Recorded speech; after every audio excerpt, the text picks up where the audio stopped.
there's lots of questions, but we need to move on to topic 7, marketplace and ownership questions. I'm seeing some of these right now, so hopefully it'll cover. Will marketplace purchases have to be re-downloaded and reinstalled from Content Manager after I install 2024, or will they be instantly available?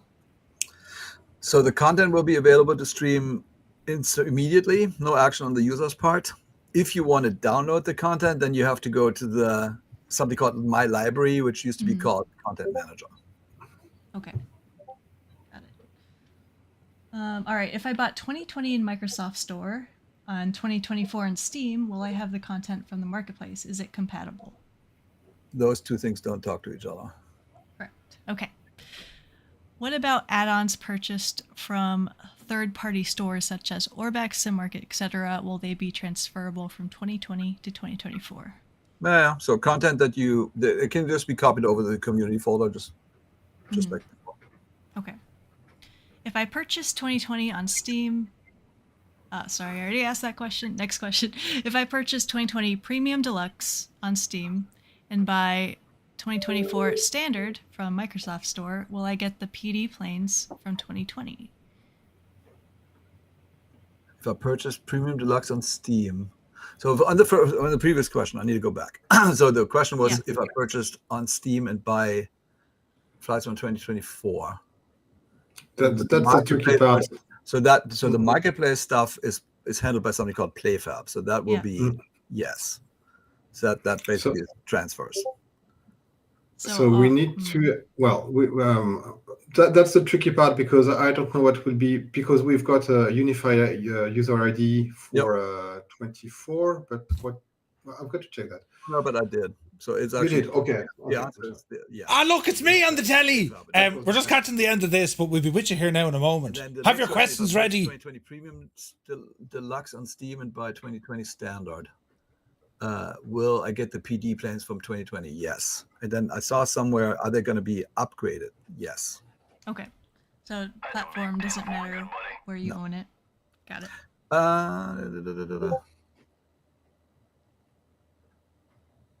If you own one on Steam and then the Premium Deluxe on Microsoft Store. I'll double check this. I think the answer is yes on this. Okay. Sounds good. Oops, get a little dicey sometimes. All right. If default planes that are transferring over to 2024, will they be updated for all users, or does it depend on which edition you own?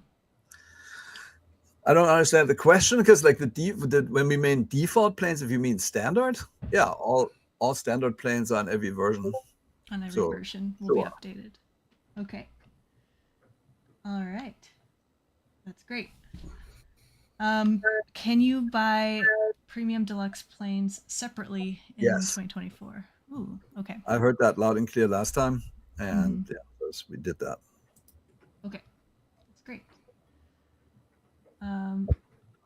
Will the SDK be available on launch or in a later update? Well, when will the SDK be available? I think is the question. At launch for sure. Yeah. And I think there's a slide coming up where we talk about the roadmap a little bit. And it's also the case for the dev mode. The dev mode can be triggered day one in the sim on PC. Yeah. Okay. Now, there's some aviator questions here. I'm just seeing if they make sense. If I already have the planes from the Aviators edition in 2020, do I still pay the same price for it? Yeah. We thought about it. I mean, honestly, the Aviator edition was my idea, and it was one of those. I had a lot of people write me emails saying, "Hey, is there any way for me to own everything?" It's like, sure. Okay. So we made essentially a bundle of the 30 planes we've made, and I did the quick math back in the day. It was like $400 something, and I said, okay, let's just bring the price down so people can actually play with those planes if they want to. Now listen, you better be taking notes. I'm going to be asking questions. And if you do have questions, write down your questions and you can ask me some questions. So yeah, if you own a few. Won't be too long now. Behave now, right? Behave. Okay. Are there any other benefits to the Aviator edition besides the extra planes? No. but it's a lot of extra planes. Mm-hmm. Will owners of the higher level versions still receive discounts on some add-ons as 2020? For sure. Okay.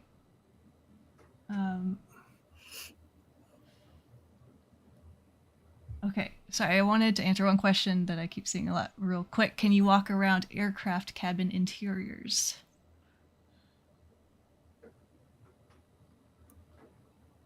I don't know if walk around is the right word. What do you think, Marcel? What is the question actually? Can you go in the back, basically? Can you walk through the cabins? Well, it's As a it's not character. it's not the same system that the one that allows you to go out of the plane and walk, but you can have some cameras that allows you to see all the passengers and navigate in the plane. Mm-hmm. Okay. So it's doable, but it's not walk in it's not the same kind of interactions. Yeah. Okay. All right. Another ownership question here. If you buy the standard edition, what will be the cost to upgrade later? If you already, will there be discounts if you own 2020? No. Or anything?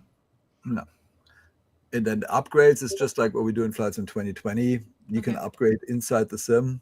Mm-hmm. I've never done it, honestly, but there's upgrades from standard to deluxe, standard to premium deluxe. I think there's going to be one standard to aviator, probably deluxe to aviator. All those things exist. Can I get a refund? All right. I think that covers some of those questions. Ooh, that was a ton of questions Oh and my still God. so many more to answer in the And it future. doesn't end.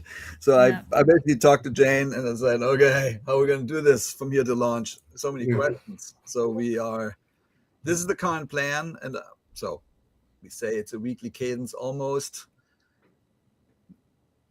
I want to embrace this. I talked about this in Vegas, and we talked about this quite a bit at this global preview event.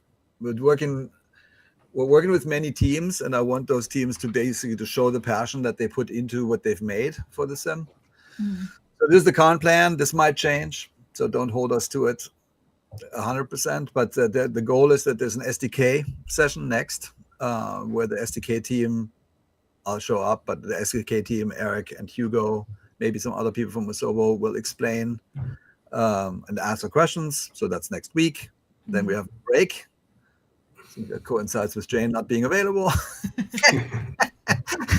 And then we'll spend a few weeks having people come in, like, I don't know if you followed this, who we all work with, like people we've never really talked to here, like Hype or Miltech or like FlightFX, and there's a whole bunch of people that make planes. So those are gonna be very plane focused sessions. So please only come to those if you're interested in those aircraft in general, right? This is not a general dev Q&A or something. This is more of a plane presentation.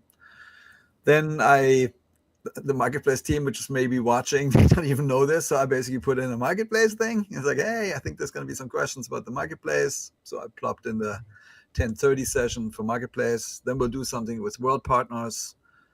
And that will include people like, Puff and Flight maybe, because that would be nice, or Fabio. Those types of folks will come and explain their particular things, and then have one more session with the remaining plane devs. And then we launch, and then we'll have a dev Q&A after launch. That's the current plan. But honestly, this is totally flexible. We're going to read all the comments here for what it's worth. We always do that. So this might change, but this is, I'm sure, Jane, you're going to post that on the website. Yep, will do.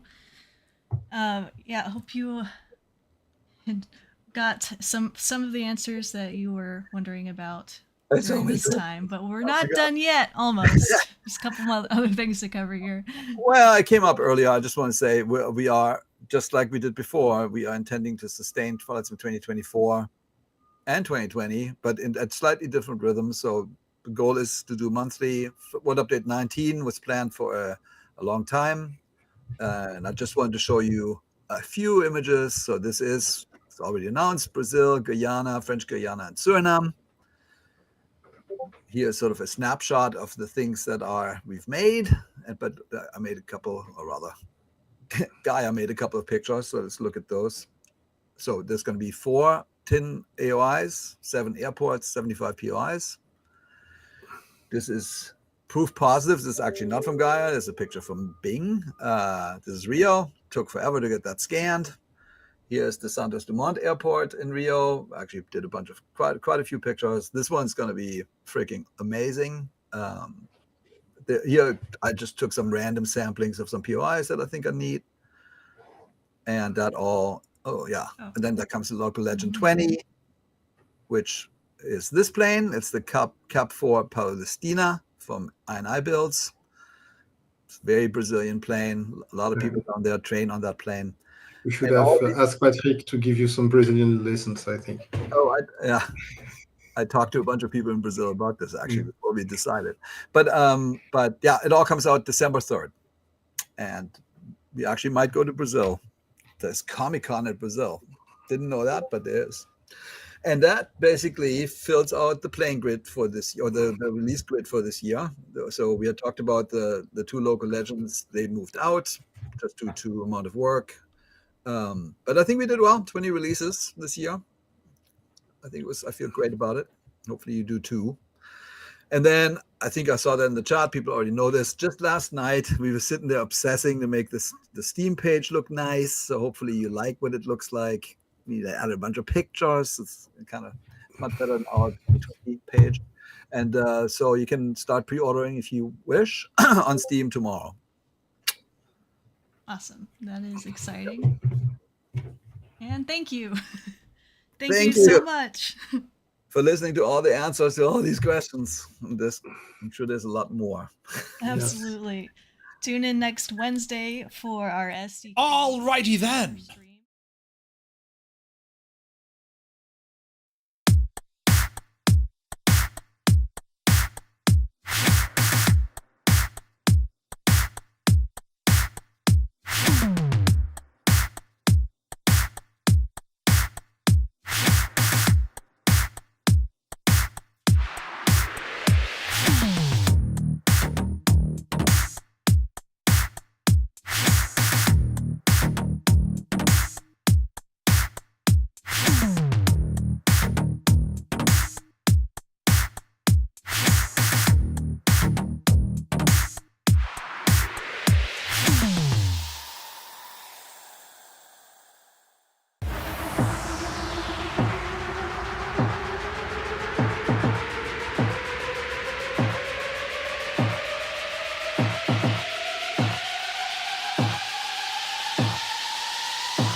Hello?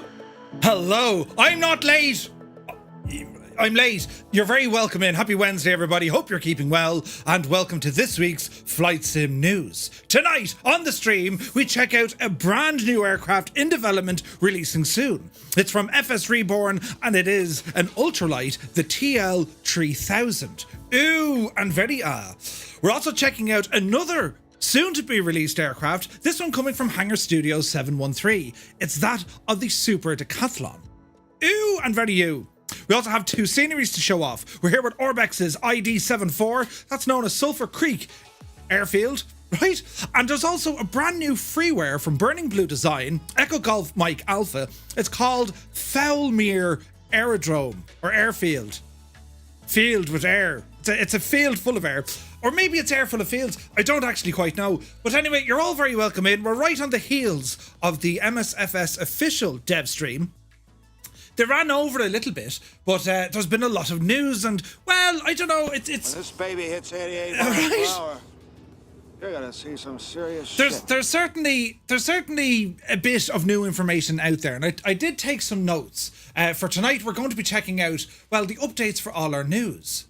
So, do you know what I mean? And also, friends, tonight we invite a very special guest onto the Murphline. Yeah, baby, yeah. Just all buttons being pressed. Welcome in, everyone. Where's my volume? There we are. Sure, look it, right? But I did write down some of the notes, you see? And the notes that we have, let's see here now. So we have, well, there was a couple of things they spoke about. And there was actually a contradiction because when I spoke to Seb in person, I asked him a question and he told me something, and Martial then said something completely different. I'll tell you anyway. So we do know that the sim requires an internet connection, and that's always been a worry, right? I mean, we're sitting there thinking, Jesus, like, what's going to happen if we lose access to the servers or if our internet goes down? Now, Seb kind of put us at ease, saying, listen, you know, when you're in the same area, your pre-cache is doing most of the work. It's not really, you know, intensive trying to bring data down, but that's only going to last for so long before the sim will go up.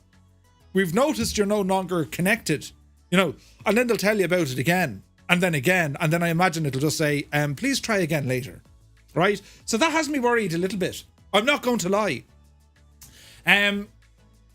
Let's see what happens. The other thing they mentioned was they were talking about resolutions. What's going to be the largest resolution in which can your screen handle?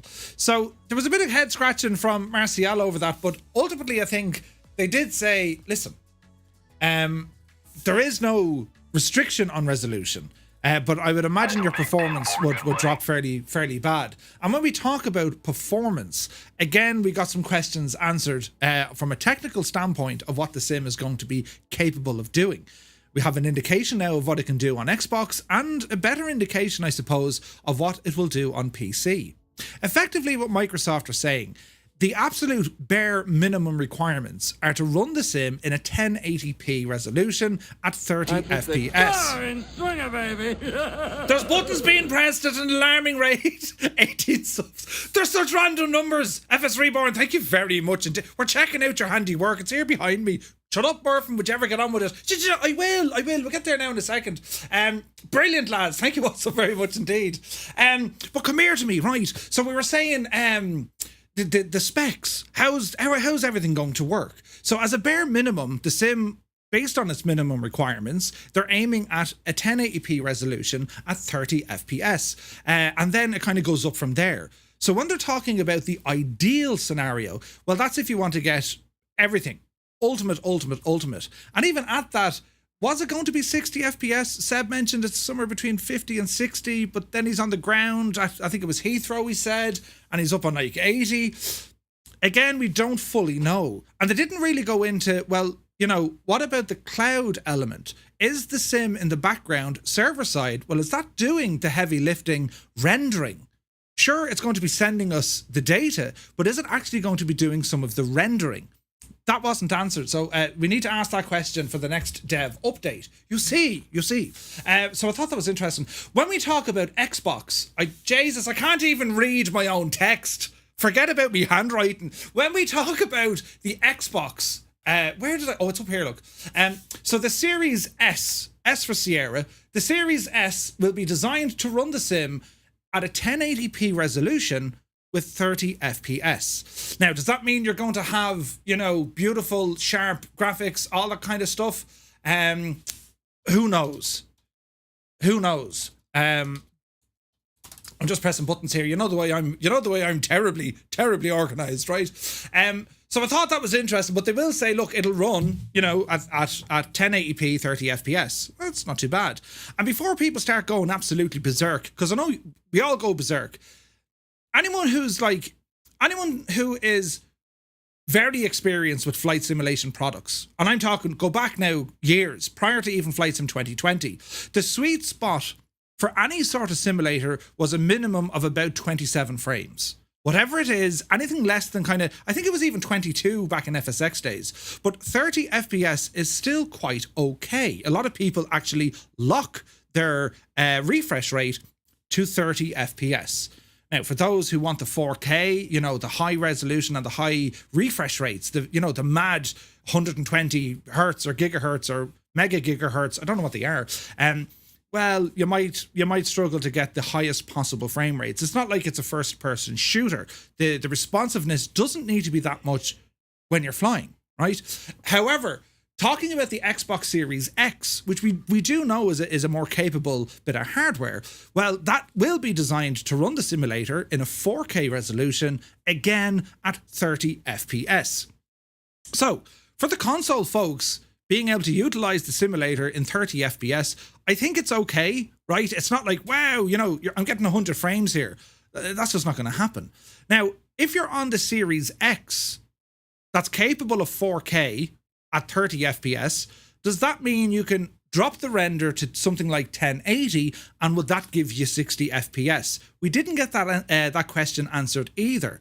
I imagine you can if you're able to change the resolution, or in fact, if you're using the simulator on a monitor or a TV that only supports something like 50 hertz. So they were interesting questions, and I think as well, lads, when it comes to PC users, again they're going to say, well, look, the minimum will run the sim at a 1080 30 FPS, and then as you kind of move up and along, well, things will change, right? So if you're meeting the recommended is going to be, is it 1080 60 or is it 4K 30? I don't actually know. Again, I didn't see that fully answered. But hello there. If you're on the highest possible end in terms of hardware, you have a 4090, you have all this fandangled machine. Well, it's designed to run the sim at 4K at probably 60 FPS, right?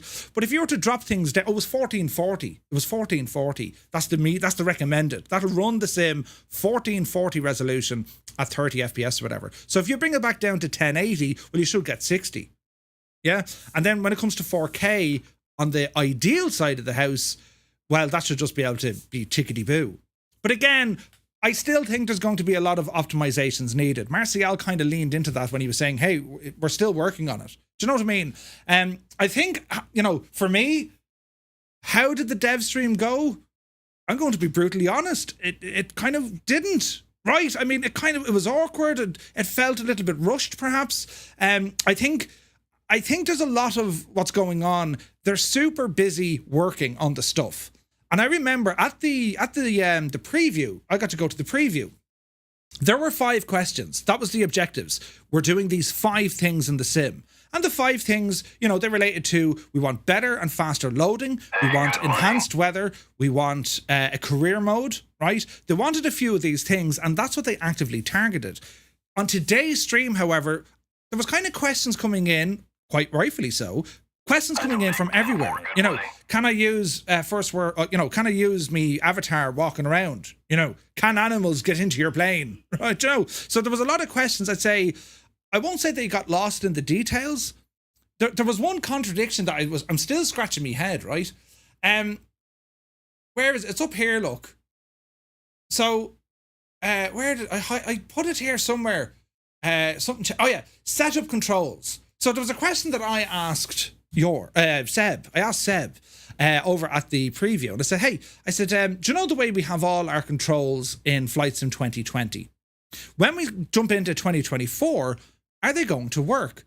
And Seb was, yeah, he says, I want Y to be slew mode. I want it. So he kind of said they should work, or at least an element of them would work. But Martial turned around and said, no, we'll have to put them all in again. Now, a lot of people went, oh, yeah, grand lads, but I wouldn't be overly worried. And here's why. Because there's so many new systems, so many new buttons, click spots, doors opening, friggin', firefighting utensils, picking up a banner, for instance, there's a whole load of new controls now needed. It's probably no harm that we go back and remap our controllers. And the good news is, well, we're going to get controller profiles. Now, whether or not our control settings can be downloaded, technically in 2020 they can't. They're all cloud-based. But the file exists on your PC. We found it. It's hidden away in a corner, but there is a file there. So maybe there's an option to do that. And again, it's not to kind of ignore any of the third-party add-ons that can do this for us as well. So I wouldn't be mad excited about that.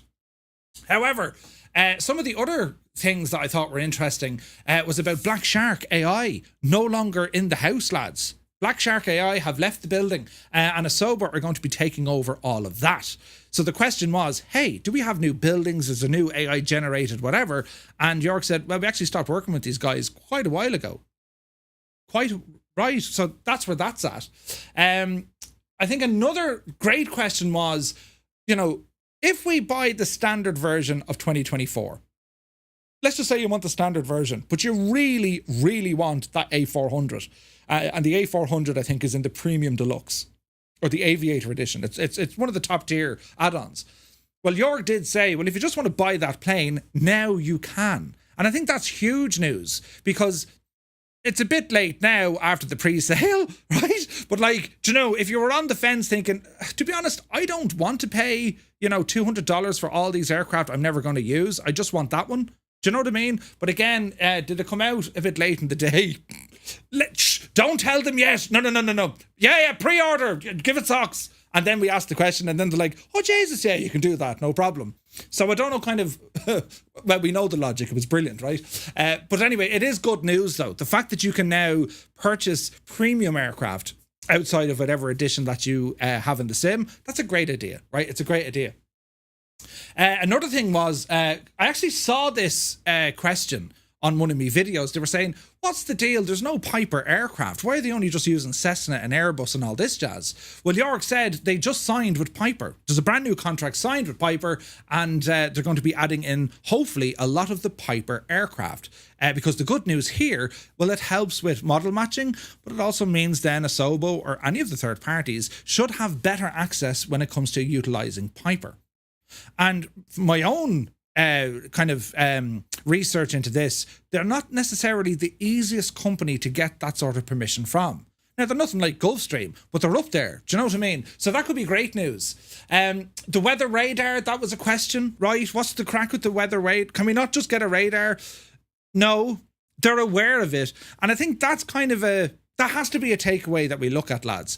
When you look at the roadmap for 2020, when you look at the wish list, and then the bug tracker and everything else. If they turned around, for instance, and said, right, this is everything that we've done and we're not improving anything else, well, sure, they're aware of everything that we're looking for. They know the optimizations that they want. I think York used the word spiritually, right? Spiritually, they'd like to do it, but there could be a bit of red tape. So when it comes to the features we're currently seeing now, and try and take a pinch of salt with everything that people have been asking, as in, hey, is this going to work? Is that going to work? And if you look at the dev stream, well, an awful lot of it was, no, not yet. No, that's not work. It was very negative. It was like, for God's sake, lads, what are you doing? Do you know? However, I will say this. I mean, as someone who actually tried the product, I tried the thing. I actually sat there, right?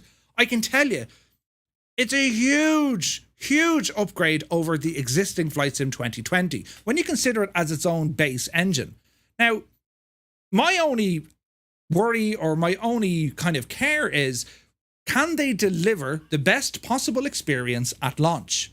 And this is what it kind of comes down to, right? So I'm very much okay with, let's bring in more features, sure, but give me a stable sim in which I can kind of get started on. Stability is key. End of story. There's going to be nothing worse than you jumping into your Flight Sim 2024 on day one and you get a CTD. Constant CTDs. So the focus at this stage has to be, well, make the thing work. And then we'll start bolting on everything else that we need or that we think we need.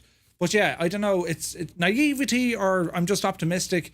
I got to experience the thing. And is there going to be room for improvement? Of course there is. There always going to be. We will look back in 4 years' time at Flight Sim 2024 and say, Jesus, remember when that was top? We do it now in 2020. Look at some of the default aircraft or the default scenery. Look at the cars, the default cars that are drawn in on they're horrendous. 5 years ago, they were like, wow, look at this. Do you know what I mean? So I think there's an element there that we can certainly look forward to. And I saw Raoul put a comment into the dev stream as well. He said, listen, lads, look, the fact that they're talking about it, it's progress. And I would imagine they're going to go away from tonight. They're going to see all the comments and questions. The weather radar got serious kind of, what in the name of Jesus is this, right? So I reckon they're going to have to rethink their strategy there. I did think it was funny because when the question was asked about it, the weather radar, and Martial started to smile and he says it's still in development. Well, they all kind of started to smile. Did you notice that? So maybe it could be like a secret release. Yeah, we got that working. We just didn't want to tell you. Maybe not, right? Maybe not, but who knows? What was the other thing we looked at? ATC, VATSIM and all that sort of jazz. It should work exactly as it does now. It should work. That's what we're being told. What else? The SDK, still no details. Will we have access to the SDK? Of course we will, after launch or on launch. But what about the third-party community? all the developers who have made most of the, you know, amazing experiences we have in our day-to-day flight simming habits, right? Third-party aircraft such as, you know, from the airliner guys with Phoenix and PMDG and Just Flight, from your general aviation stuff, anywhere from, you know, FSReborn to A2A, again Just Flight, Inibills. Like, where do all these guys have their chance? Well, Inibills are first party, so they have access to it. PMDG don't, Phoenix don't, FSReborn don't, Just Flight I'm almost certain don't. And then we have kind of the creature comforts, the Parallel 42 when it comes to flow, which I still think is just, it's that UI. I'm just used to it now. It's logical, it makes sense, and I feel like I'm in control of things. You know what I mean? Like, that lives there, that moves there, and that moves over there. You know, when you look at the mouse scroll up to the top of the screen and that menu bar still drops down, that is an immersion breaker. It just is. So I wonder, are they going to have ways of kind of chilling that out? We just don't know.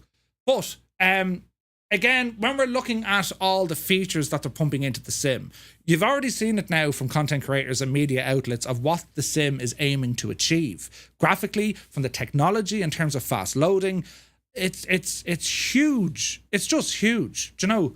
And I kind of felt the dev stream tonight didn't really highlight on that. I think they were kind of caught out because they were left to answer questions that possibly A, they weren't fully informed on how the development is actually going, right? But B, I think it overshadowed the objectives that they're trying to do. If you have a whiteboard and you write down 5 things, these are the 5 things we're bringing into the new sim. You know, tick, tick, tick, tick, and tick. But then people start asking you about, well, what about this or what about that? And it's not on that board. It's going to be hard to answer. So again, we'll have to wait and see. We'll have to wait and see. It's still very, very exciting. Like, we've a new sim on our hands. But then as like the emergency brake in case of emergency little button, well, Flight Sim 2020, it's still here and it's not going anywhere. There's still a development roadmap. 2025 was listed on the chart that York showed. So 2020 still will have further development well into next year. And bearing in mind, this is our current platform. They're not turning it off. Worst case scenario, if your name is Murphy, if 2024 does release and it's not exactly stable or there's issues or there's whatever, we still have 2020, right? I mean, we're not left without a simulator. So that's good news. And it's a lovely segue to move us along. See, I should do this all the time. Right? We now talk about, well, what's going on in the current simulator? Because, I mean, look, this is where we call home right now. We still use Flight Sim 2020. And there's still amazing things being done. There's new sceneries, there's new aircraft, there's new add-ons, there's new everything still being released inside the ecosystem of 2020. Our hope is they'll just go straight into 24 because we want 24 to be, well, this is just better, we're going to use it, end of story.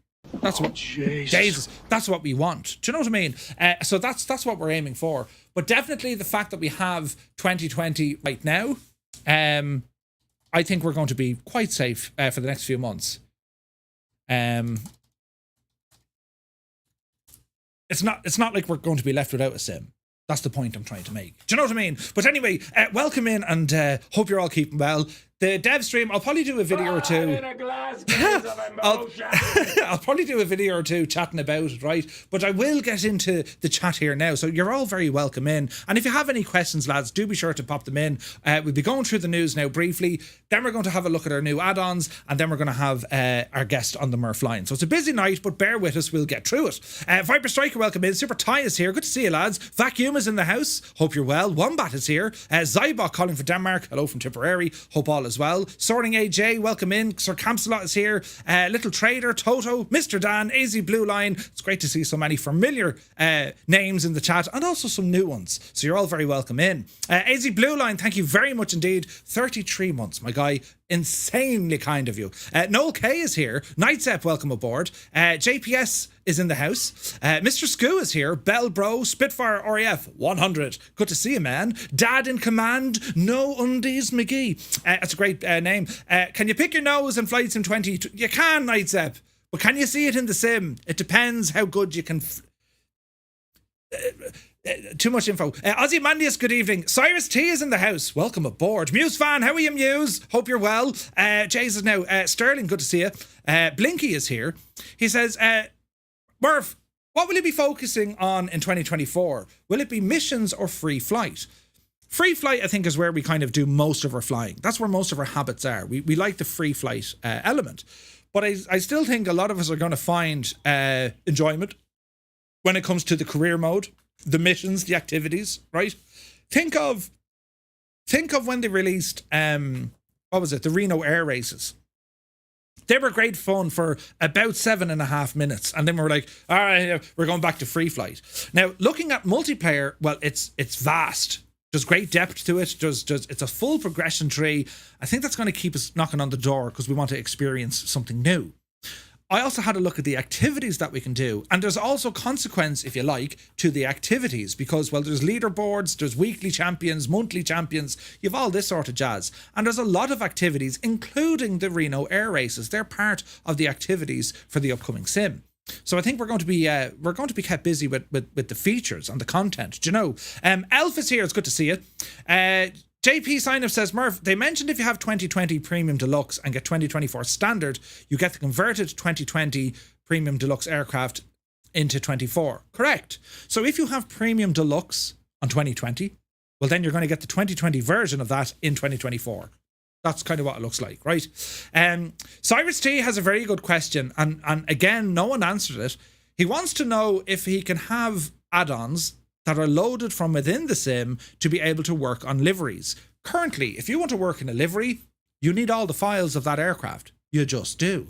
How are we going to get those files if they're cloud-based? That's a serious question, and I wouldn't be surprised if this was overlooked.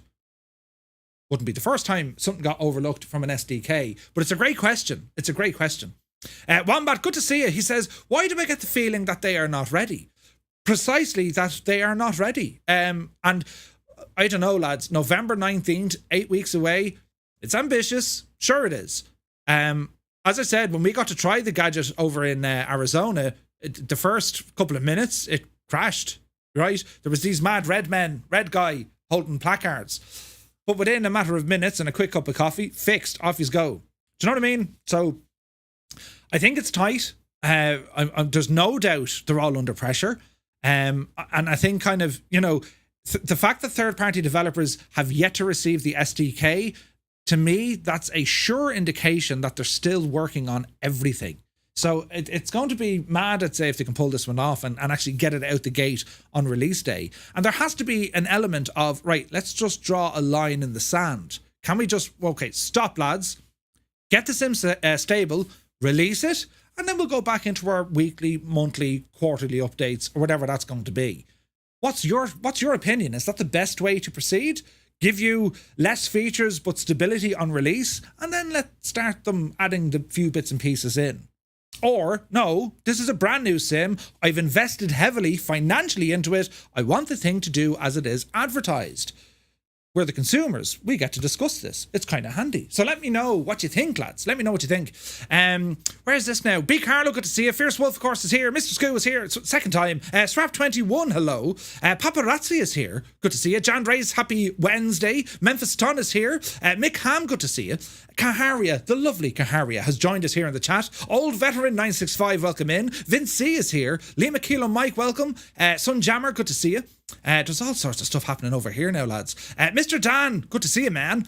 Raoul, of course, is in the chat. Helric is here. Welcome aboard. PH Roy, you're very welcome in. SWS is in the house. Alex, you're very welcome in. You're looking well with a new cologne, I might add. Good to see you, man. Hangar Studio is in the house, lads. Big hellos.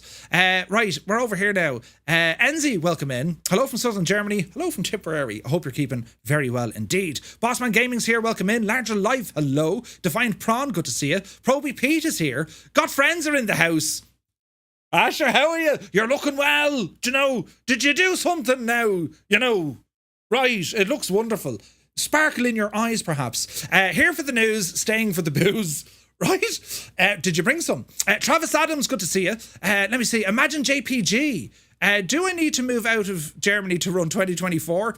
Well, it was interesting. Seb was saying, even on the live stream, he was there sitting at an airport, and you know the FPS slider? You can display the FPS slider from inside the sim. And we can see things like FPS, your main thread. well, they've actually added in a bandwidth marker or icon so you can monitor what sort of bandwidth the sim is using. And Seb is sitting there, it sits at 0. The odd time it might spike to 5. Now, is that 5 megs? Probably. And then it goes back to 0. Meaning, if you're not moving, well, the sim isn't really bringing in any more data. Remember we spoke about, think of this imaginary bubble around your aircraft, and it's only when you move that bubble, okay, give me this information, and then it gets rid of the stuff behind you. I mean, that's kind of how the technology works in the worst possible form of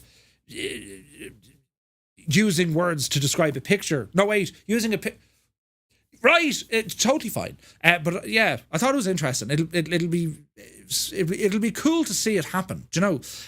Now let me see. Cyber Dammy is here. Good to see you. 3D avatar model not visible in walk around mode. Yeah, but again, lads, is that something they'll add? Probably.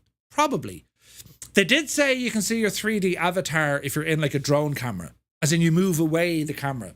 I didn't get to see that, but if they're saying it's in there, well, that's something, right? But can you see multiplayer ones? No, not yet. That's what they said.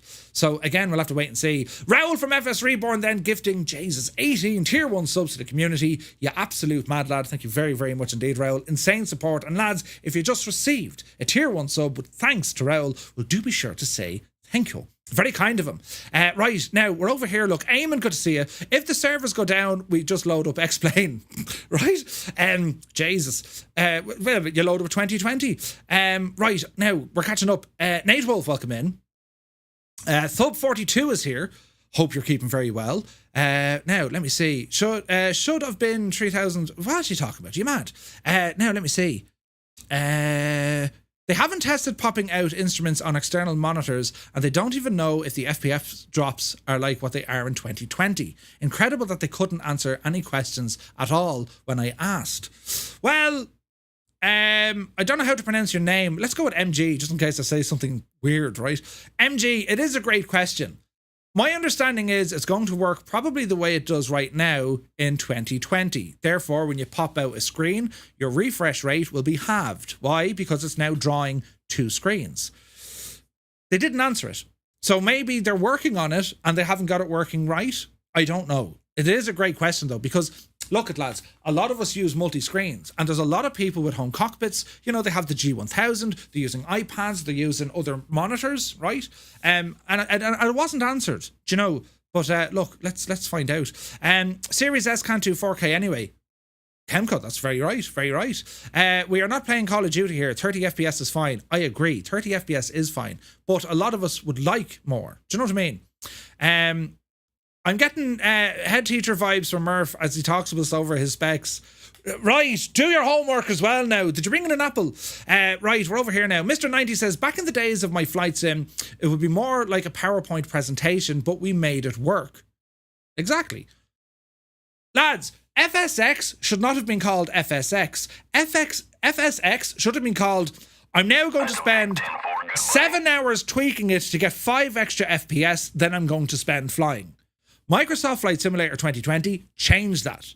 We now spend more time flying and less time tinkering. Do you know what I mean? But yes, Nutty Slack, good to see you. So long as it's smooth, the FPS doesn't really impact. Yeah, I agree. 777, good to see you. Moderators were brutal. To be fair, right, I mean, some of the questions, lads, some of them were worthy, but they were a little bit on the, do you know what I mean? Some of them are dumbass questions, though. Like, what are you asking that question? Like, hello, do you know? But yeah, I mean, what do you do? Like, if someone's going to come onto someone's channel and talk crap, well, they're going to get it. Do you know what I mean? Get out, you divil, you. Who are you? Come back with manners. Shag off. Right, do you know? But yeah, listen, it's. I can't imagine. I literally, I cannot imagine how busy that environment must be. That you have to be quick to say, oh, Jesus. And I think, was tonight the first night Microsoft did a double stream, as in they multi-streamed? They had like 2,000 or 3,000 viewers on YouTube and like 1,200 viewers on Twitch. That was busy. So how many moderators did they have in play? Because you got to keep them on both platforms. You can't combine them all into one. I thought that was nuts, right? So, yeah, do you know? Right, now, Ewald, 23 months. Thank you very much indeed. You absolute gentleman. Incredible support. The 707 muddied the waters. To be fair, like I'm not looking at the 707 tonight. I didn't spend enough time on it, and I don't want to join, everyone else saying, "Oh my god." Let me mess around with it first, and then I'll give you my feedback on it. But from what I can see, yeah, it's holy crap. How did that get out? Right? Do you know? But let's see what happens. Now, let me see. They refused to say if dual jetways were supported. So if a question comes in and it's either not being addressed or it can't be addressed, and then every other question comes in being the same, well, if they're not going to deal with it, people won't kind of figure out, okay, well, they're not dealing with this question. It's like, it's kind of spam. I don't know. Nowhere have I seen it anywhere that dual jetways were going to be a feature of Flight Sim 2024. I didn't see it on anything that I've read over. Is it important? Of course it is. Is it up to Microsoft to implement that? I'm not sure. Can third parties do it? I think so. Can GSX do it? I think so. And I think these are the ways that the GSX developers in this world, okay, the base sim is now going to do all of these things that I had to create. They now do it as standard. Okay, what gaps can I find? How can I kind of, reinvent myself and give us something new? I think that's going to be the role, and it always has been the role, lads. Let's be frank about it. I'll still be Murph. That's always been the role of third-party developers. At the end of the day, the third-party developers are, without a shadow of a doubt, the absolute specialists when it comes to developing their core add-ons, if that makes sense. As in, you have a developer who is just locked in to making a particular aircraft. That's theirs. They're very good at it. And yes, you can get competition. Of course you can. But that's what they're good at. If you ask the same developer, hey, can you give me better, multi-thread optimization in the sim? I make aircraft, mate. Do you know what I mean? So it's kind of exciting when you look at what the base sim can do in relation to its core. This is what the core sim will do. It's kind of exciting, I find, when you can see some gaps. Oh, look, they didn't really do that. Or look, hey, they didn't really finish that. I think part and parcel of this, lads, was about ATC. There was a question about ATC. How is ATC going to be better? And Jorg was like, well, we didn't do much. It's working a little bit better. But then he started talking about, say, intentions and all this jazz. What they're doing is awesome. We want to do something like that. Just buy them. Right? But you know what I mean? The third-party developers, throughout all the history of flight simulators, I think, have done more in terms of cranking up the engagement and the immersion levels, because their add-ons kind of bring the platform forward. Think about it, lads. If you didn't have any builds, if you didn't have PMDG, Phoenix, FSReborn, A2A, Just Flight, Hangar Studios, Got Friends, Paraguay, Fly Tampa, Orbx. If these guys didn't exist, what sort of a simulator would we have? It'd be very nice and pretty, but it's missing that passion. Do you know what I mean? But anyway, that's my thoughts on it. It's going to be exciting to see what third-party developers can do with all of this. And if there are the gaps, that's what's exciting for me. But anyway, where are we at now? We're over here, look. Jebison 2001. Jesus, I cannot wait to see what Jepson's going to do with this sim. Welcome in, my dude. I hope you're well. Black Shark left the building a few years ago. It's nuts. Better Whiskey is here. Good to see you. Now, lads, we need to go fairly lively now because it's busy, but we'll get through everything. Mr. 90, should I buy on Steam or the Microsoft Store? If you're buying on Steam and you previously owned it on the Microsoft Store, I don't believe any of the add-ons you purchased are going to move across. Right? That's just something to consider. They don't transfer across, so you need to watch that. If you're coming from Steam to Microsoft, I think they do, but I'm not quite sure. Right, let's keep going. Shunty Mac Shuntface, good to see you, man. Jesus, welcome in. I use Store. Why Steam is better? I use Store to minimize bloatware running alongside. For Steam, especially in the earlier days of Flight Sim 2020, Steam was more robust, rugged, and stable. I'm not sure if that's the case. I haven't used Steam, but I know a lot of people who do, and they swear by it. It just works better, right? Now let me see. Like, people have issues with the Microsoft Store that you're like, what? Really? That's an issue? You know what I mean? But yes. Right, now let's keep going here now. We're going well. Jesus. I have to do the news and everything. Cornwall says, if they release the SDK at the same time of the game, Christmas might actually be Christmas for the sim. It'll be nuts, right? Triple Driver says, no, I typically fly third party only. Yeah, there we go. Bodup, good to see you. Let me see. Jesus, it's very busy, isn't it? Lead Ballooner, you're very welcome aboard. Now, let me see. Where's this now? Tarnish, welcome in. Out there in the suburbs, you're very welcome aboard. And well, if I forget anyone, lads, well, you're all very welcome in. Hangar Studios is here, welcome aboard. Captain Gaiman, good to see you. Let me see now. Briggy is here. Now, Jesus, we're getting to it, right? 54 days and 20 hours. Gibbo made us a countdown. Brilliant, right? I am making a red guy add-on. That's the spirit, Raoul. That's the spirit. I love it. Cyberdammy says, start of December would have been better. Possibly. And again, it still might be. They could release the sim and say, right, we're going to turn stuff off. Didn't they say something about like keyboard and mouse support will be coming like in March or something? Right? So I don't know. I honestly don't know. Adam Prestige, good to see you.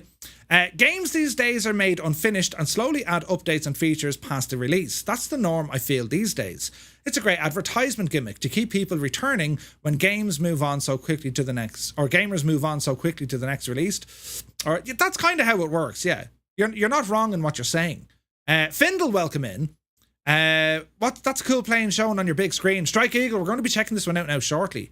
Soaring AJ, you're very welcome in. Thorsten is here, good to see you. Larry, good man, Larry, you're very welcome aboard. Sean Dale, thank you very much. 25 months, insane generosity. Let me see now. Flying Tonight, good to see you. I'm building a cabinet and I'm not nearly as annoyed as Martial was. Jesus, it's as if now, wasn't it? Yeah, we've already spoken about this. Yeah, it's done. Right? Jesus, poor, maybe he's having a day of it. I don't know. We're human at the end of the day. It's okay to not have a great day. You know, I have them many times. But let's see what happens, right? Right, let me see now. Care85, good evening. Hope you're well. Right, we're over here now. Jesus, lads, it's very busy. Thank you all so very much for coming in. Just say yes or no of perma. Wait, one Tevil says, just say yes or no instead of perma banning people. So again, about the moderation. Look, at every channel is going to have their own moderation objectives or goals, right? And it varies from channel to channel. Some people will agree with it, some won't. Can't do anything about it, really. You know what I mean? Some people, you know, some channels, we can't talk about this, so wished. All right, keep an eye on it, lads. I do it sometimes. You have to, right? Sometimes Murphy reads everything. Jesus, let's say it a million more times. Everything, right? There is an element of that. But their job is to keep the thing moving. I get it, you know. And I get, like, oh, Jesus, it's an instant ban. I get it. But, like, every channel's going to be different, you know what I mean? Now, let me see. Terry, the sheep farmer, is in the house. Good man, Terry, you're looking well. Right, we're catching up now again. Jesus, lads, I've nearly caught up. This is great news. Raoul says, third-party devs put more focus on detailed areas you need. The core is just a canvas where I can paint on. The better the canvas, the better the painting.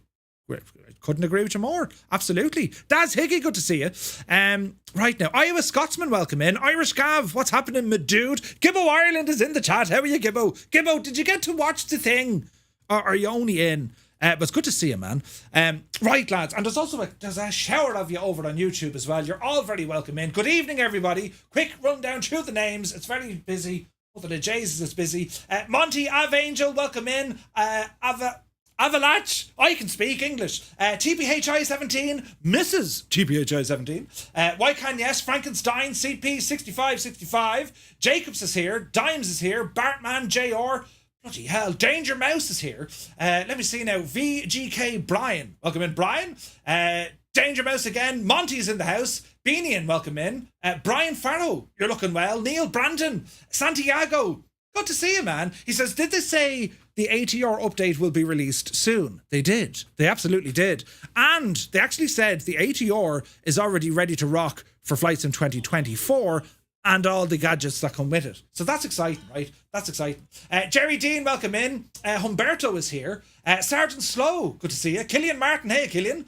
You wouldn't... I do, Killian, yeah. Jesus, Killian, do you live my neck of the woods? I do. That's mad, isn't it? Bloody hell. The doors are locked. Right. Leor Taylor, welcome in. Reality Gamer is here. Good to see you. Neil Brock. Good evening. Thomas Grillo is here. Megabus Gaming, good to see you, man. David Jeff is here. Jeep, good man, Jeep. Bubble is also how this reality works so far. So fair enough. Yeah, right. Do you know? Right now, Dennis C, Rodrigo Pinchari, welcome in. Nicholas is here. A name I can't read, but welcome in. Will it be okay on Xbox is the question. And the answer is yes. Yes, it will be. The Xbox S, 1080 at 30. The Xbox X, 4K at 30. That's quite good, right? It's quite good. Ronnie, good to see you. And right now, let's see. I think we're good. Right, let's jump over here. It's very busy. I've a button turned off my camera, look. Oh no, I didn't turn on my other camera. There's my other camera. I see. I disappeared in space, but then I came back. Now, what we're looking at here, friends, I need to press the buttons. What we're looking at here, friends, is a preview, right? And we're going to go through this shortly. When I have to get through the news, right? And That's a big 10-4, good buddy. there's buttons being pressed at an alarming rate. Bald Eagle, thank you very, very much indeed. Insane support, my dude. 18 months. Cheers, man. Very kind of you. Now, so what we're looking at here in the background, it's a brand new aircraft coming soon from FSReborn, the developer that has brought us things like the Sting S4, the incredible FSR 500, and we have this. And they're also working on others, but this is a brand new aircraft. And it is that, it's an ultralight. It's the TL3000 Ultralight. You're probably looking at it saying Cessna-ish. Yes, not a million miles off. But we're going to have a quick look at this in a moment. But first, well, let's catch ourselves up with Microsoft Flight Sim 2020 news. Now, it hasn't been a bananas week. There's some stuff, right? There's some. But we'll have a quick run down through the news, just so we're all up to date with what's happening, and then we continue on. So our news tonight, a big shout out to Vasco over at MSFS Awesome website, do be sure to check it out. And to Callum and the lads over at FS Elite, they do incredible work, and that's our sources for this evening. Now, we all saw it just yesterday. The Boeing 707 arrived as famous flyer number 10. This got released into the marketplace yesterday. It's $14.99. Depending on the version of the sim that you own, you can pick it up for as little as $9.99 if you're on the Premium Deluxe. Wonderful news. However, It seems to have got off to a bit of a rocky start. I'm not going to review the aircraft tonight. We're going to save that for next week, only because I need to spend some time on it. But I'm very aware of what's being said. And again, if you look at the dev stream, you can see, you could read facial expressions, right? But anyway, after months of delay, the 707 developed by Aeroplane Heaven has officially been released as part of the Famous Flyer series. The iconic aircraft, which played a pivotal role in the dawn of the jet age, well, it's now available. So, what do we have here? Well, you have a Boeing 707. And what was kind of interesting was there was almost more of a prevalence on, well, we managed to get the Pan Am liveries. That was pretty cool. Which it is pretty cool. I mean, officially getting Pan Am into the sim, that's awesome. That's awesome, because now they can officially utilize that, and we all learn about it and all that sort of jazz. But I think as aircraft releases go, this one has been shaky. When we look at the features though, accurate exterior and interior models. So it does come with a detailed visual model, including an accurate cockpit layout with operational systems designed to match the original design of the 707. The engines, fuselage and cockpits are modeled to reflect the look and feel of the era. Okay. Flight dynamics. The developers have worked to recreate the flight performance and handling characteristics of the aircraft, providing users with a glimpse into how the aircraft operated during its time. Liveries. The package includes 6 liveries: Boeing Delivery, World Traffic, Pacifica, Orbit, Emerald Harbour Air, and Pan Am. Nowhere in this does it say they got an official sound pack. It was tested by real-world pilots. It's capable of A, B, and C. So let's keep our owl expectations down a bit, because what they haven't said, oh, by the way, this is going to be an expert series add-on. And this is where confusion kind of creeps in. Microsoft did, what's it called? Expert series? I think it was called Expert series, right? They have an aircraft lineup that they will classify as being top tier, right? And we've already seen this, lads. We've seen the top tier aircraft, and we know how good they are. ATR, right? Yes, it needed updates, but Owl Hans was on the dev stream tonight. He'd be a great man to write. He'd be very good at he'd be very good to having a conversation. God love him, but he's such a, dedicated and brilliant developer. He really is. But the camera shy, I can imagine, and the communication, and to be fair, English is not his first language, right? English is my first language, and you can't understand me, right? Really, really nice guy and highly talented. And who better to tell you about the machine than the person building it, right? And we saw things like the new cabin layouts, there's bug fixes, there's 5 or 6 different variants. Incredible stuff, lads. Incredible stuff. And that aircraft, I think they said the 10th of October. Would that be right? But anyway, the ATR, that's part of the Expert series. And again, when you look at the pricing of it, well, it's similar. This is part of the local legends. It's not designed to be high fidelity in terms of its systems modeling, but it should at the very least look good, fly good, and sound good.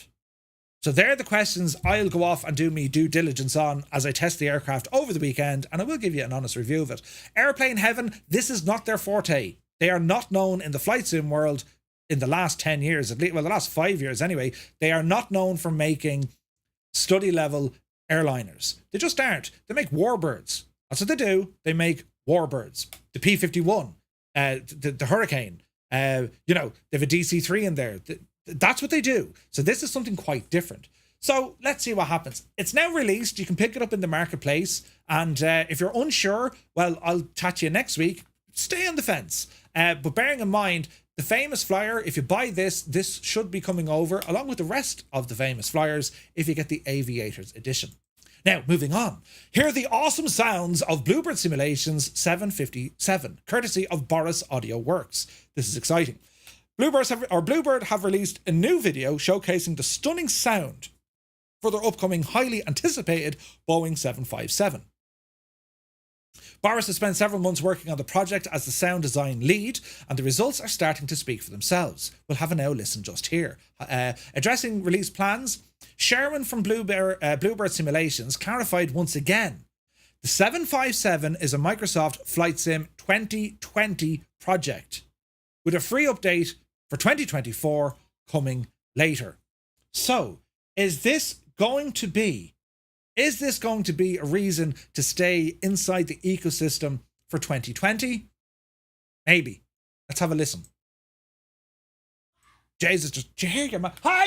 Did you hear your man? They're playing Fortnite or something. It's real, lads. This is what happens when things are live. Let's have a listen here. Hope you're doing well. So for this video, we're going to hear from Boris in just a minute. I'm just going to start off with some commentary really quick. Okay, skip the commentary. We want to listen to sounds. Warm welcome to you on board your right, flight. have a listen. Today. Have a listen. Currently just got a few minutes before we get underway here. Some last minute bags and passengers and some administrative items up here we need to take care of, and then we'll have you underway. Once we get pushed back, give us a few more minutes for taxi and departure. When we do depart here, folks, the flight attendants in the back are there as a great compliment to you and your comfort, but they're also there for your safety. Please give them your undivided attention to those important safety announcements and briefings. Help us achieve and keep an on-time departure and arrival. If there's anything else we can do for you between now and the gate, the destination, please don't hesitate to ask. Again, welcome aboard. Sit back, relax, and enjoy the flight.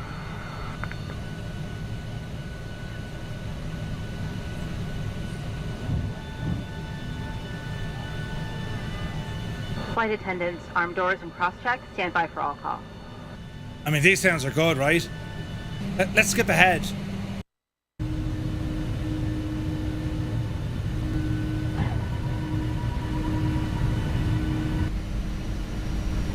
For departure, we will be dimming the cabin light. If you wish to read, feel free to use the reading light. Let's go to Toga. Come on here now. Jesus, it sounds good, doesn't it?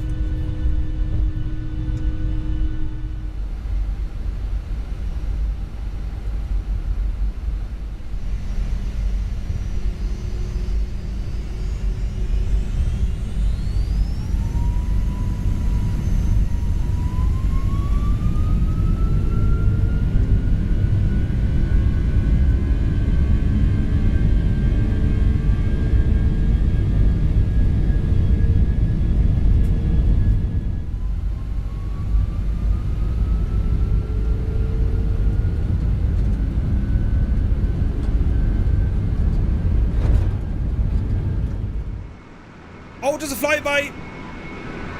The sounds!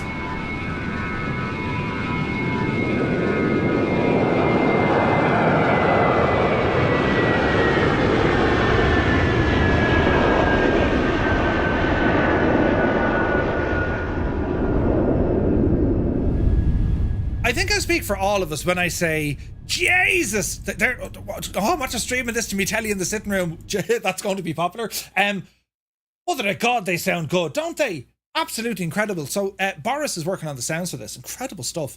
So Bluebird Simulations promises more updates in the coming months, not weeks, months, with a detailed systems showcase expected in late October or mid-November. So I think it's fair to say... Hello there. Hello there. This aircraft will not release in 2024 on day one, right? It's going to come into 2020's flight sim first. So if anyone wants this aircraft, that should be reason enough to keep Flight Sim 2020 installed and ready to rock. It just does. Because you're going to want to fly this airplane, especially if you like the tube liners. The 757, one of my absolute favourite. When we talk about airliners, I've got to flown in this thing a few times. It's a narrow body, the flying pencil, but it's awesome. It's very nice. And Bluebird seem to be doing incredible work. That sound like. Here's a question for everyone in the chat. Do we have someone here to count? Press 1 if you're... Now, I'll keep up with it. Press 1 if you're going to keep 2020 installed. Press 2 if you're just going to go 2024. That's a serious question, right? No fighting now, lads. Right, no fight. Today's... And there goes me chat. Good night now. That's the end of it. Who's going to count that? Is Keen here? Maybe Super Ty can count it. So, what about both? Don't worry about that for the moment, Travis. You're either going to keep 2020 and install 24, right? If you're keeping 2020, press 1. If you're just going 24, press 2. And that's our own community question, and we'll use these as official key performance indicators and publish them to the world saying, fact, right? Brilliant. Great, exciting news from Bluebird Simulations. Them sounds, lads. Bloody hell. Any bills? We have an update. The A350 will be launching exclusively for Flight Sim 2024, right? So that means, balls, you're going to need both simulators installed. Hello because there. the bus pilots, for as long as I can remember, have wanted the A350. It is the most complex, futuristic machine in commercial aviation. Mad, right? Let's get a bit of information here now. Let me see. Bartender Barry, welcome in, Barry. What is the point? Any Bills took to the community forums by storm late last year when they announced that they were developing the mighty Airbus A350 for Microsoft Flight Simulator. The team have then gone into radio silence, which is usually good. It shows that they're actually working on stuff. There's been no updates, no, because they're busy, right? They have shared a recent update shedding some light on it. Any Bills took to their own Discord server with an announcement in retrospect is perhaps to be expected, but still took many by surprise. The A350, initially being developed for 2020, will now be a Flight Sim 2024 exclusive. Hello there. At the heart of IndyBill's decision to develop the A350 exclusively for Flight Sim 24 is the enhanced capabilities of the new platform. And let's just talk about something, lads. Out of all the questions we had tonight looking at the dev stream, you know, will it do this? Can it do that? Is it going to be any good? IndyBills are a first party partner, right? Their aircraft are already in the sim. So when they're saying we want to use the enhanced capabilities of the new platform, who knows what that's going to be? This is going to be interesting though. They remain hard at work with progress, but now only with 2024 being the final destination. The announcement has brought a couple of responses from the Flight Sim community reflecting diverse perspectives and priorities of simmers.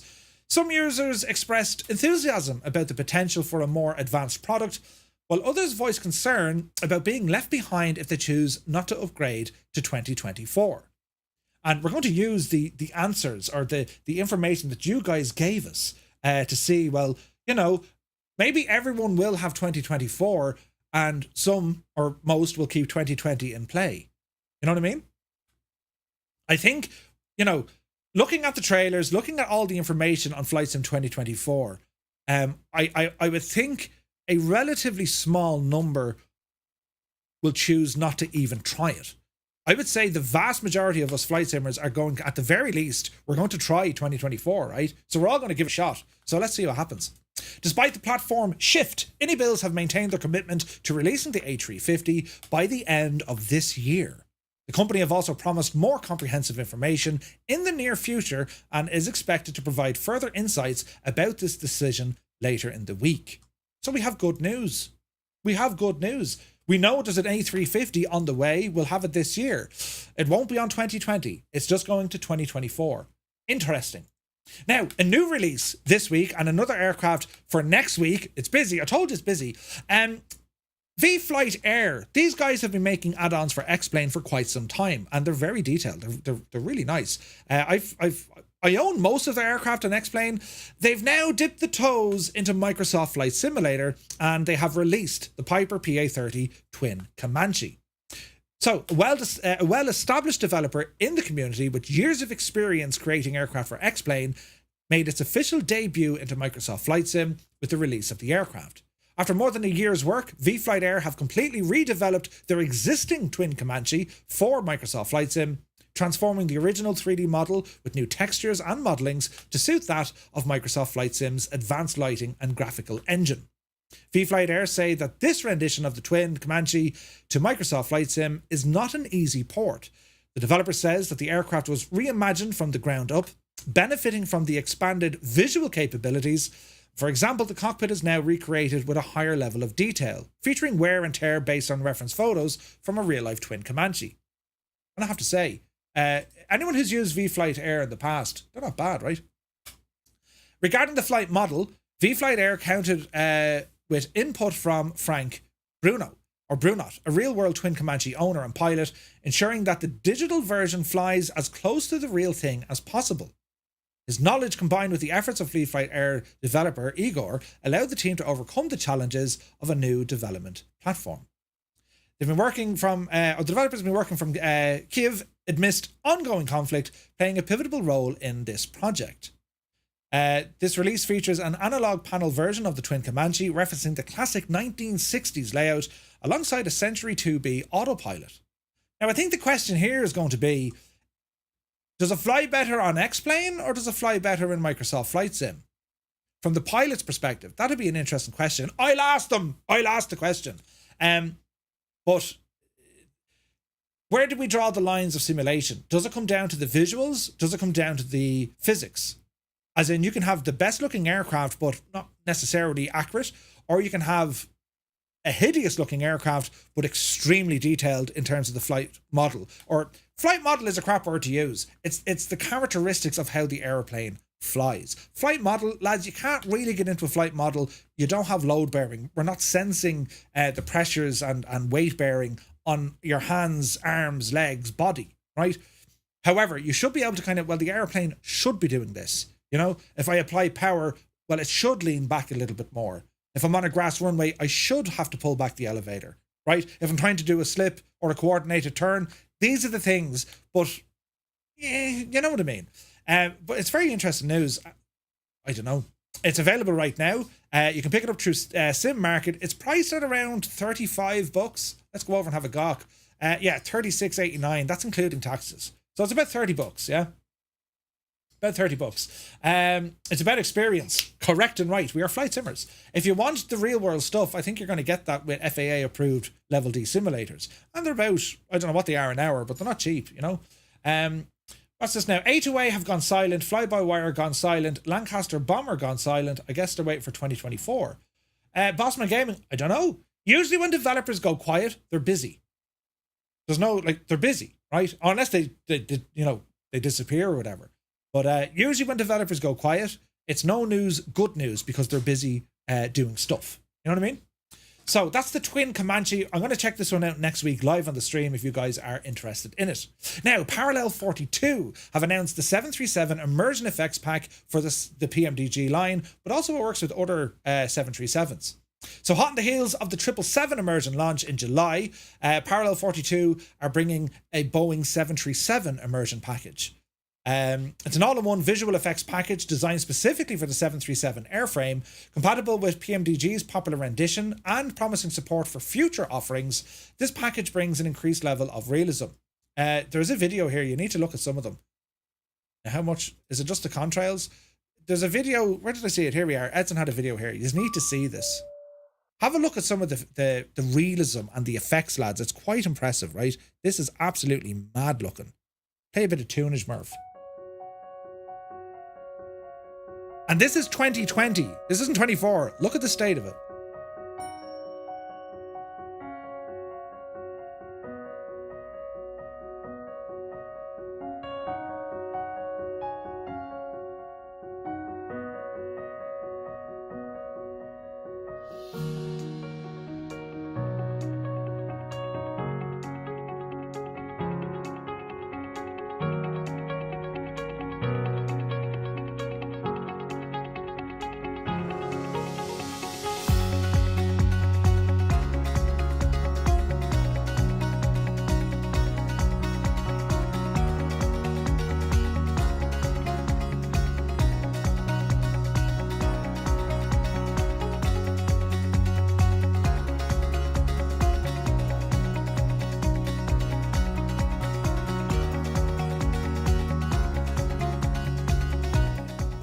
It looks absolutely incredible, doesn't it?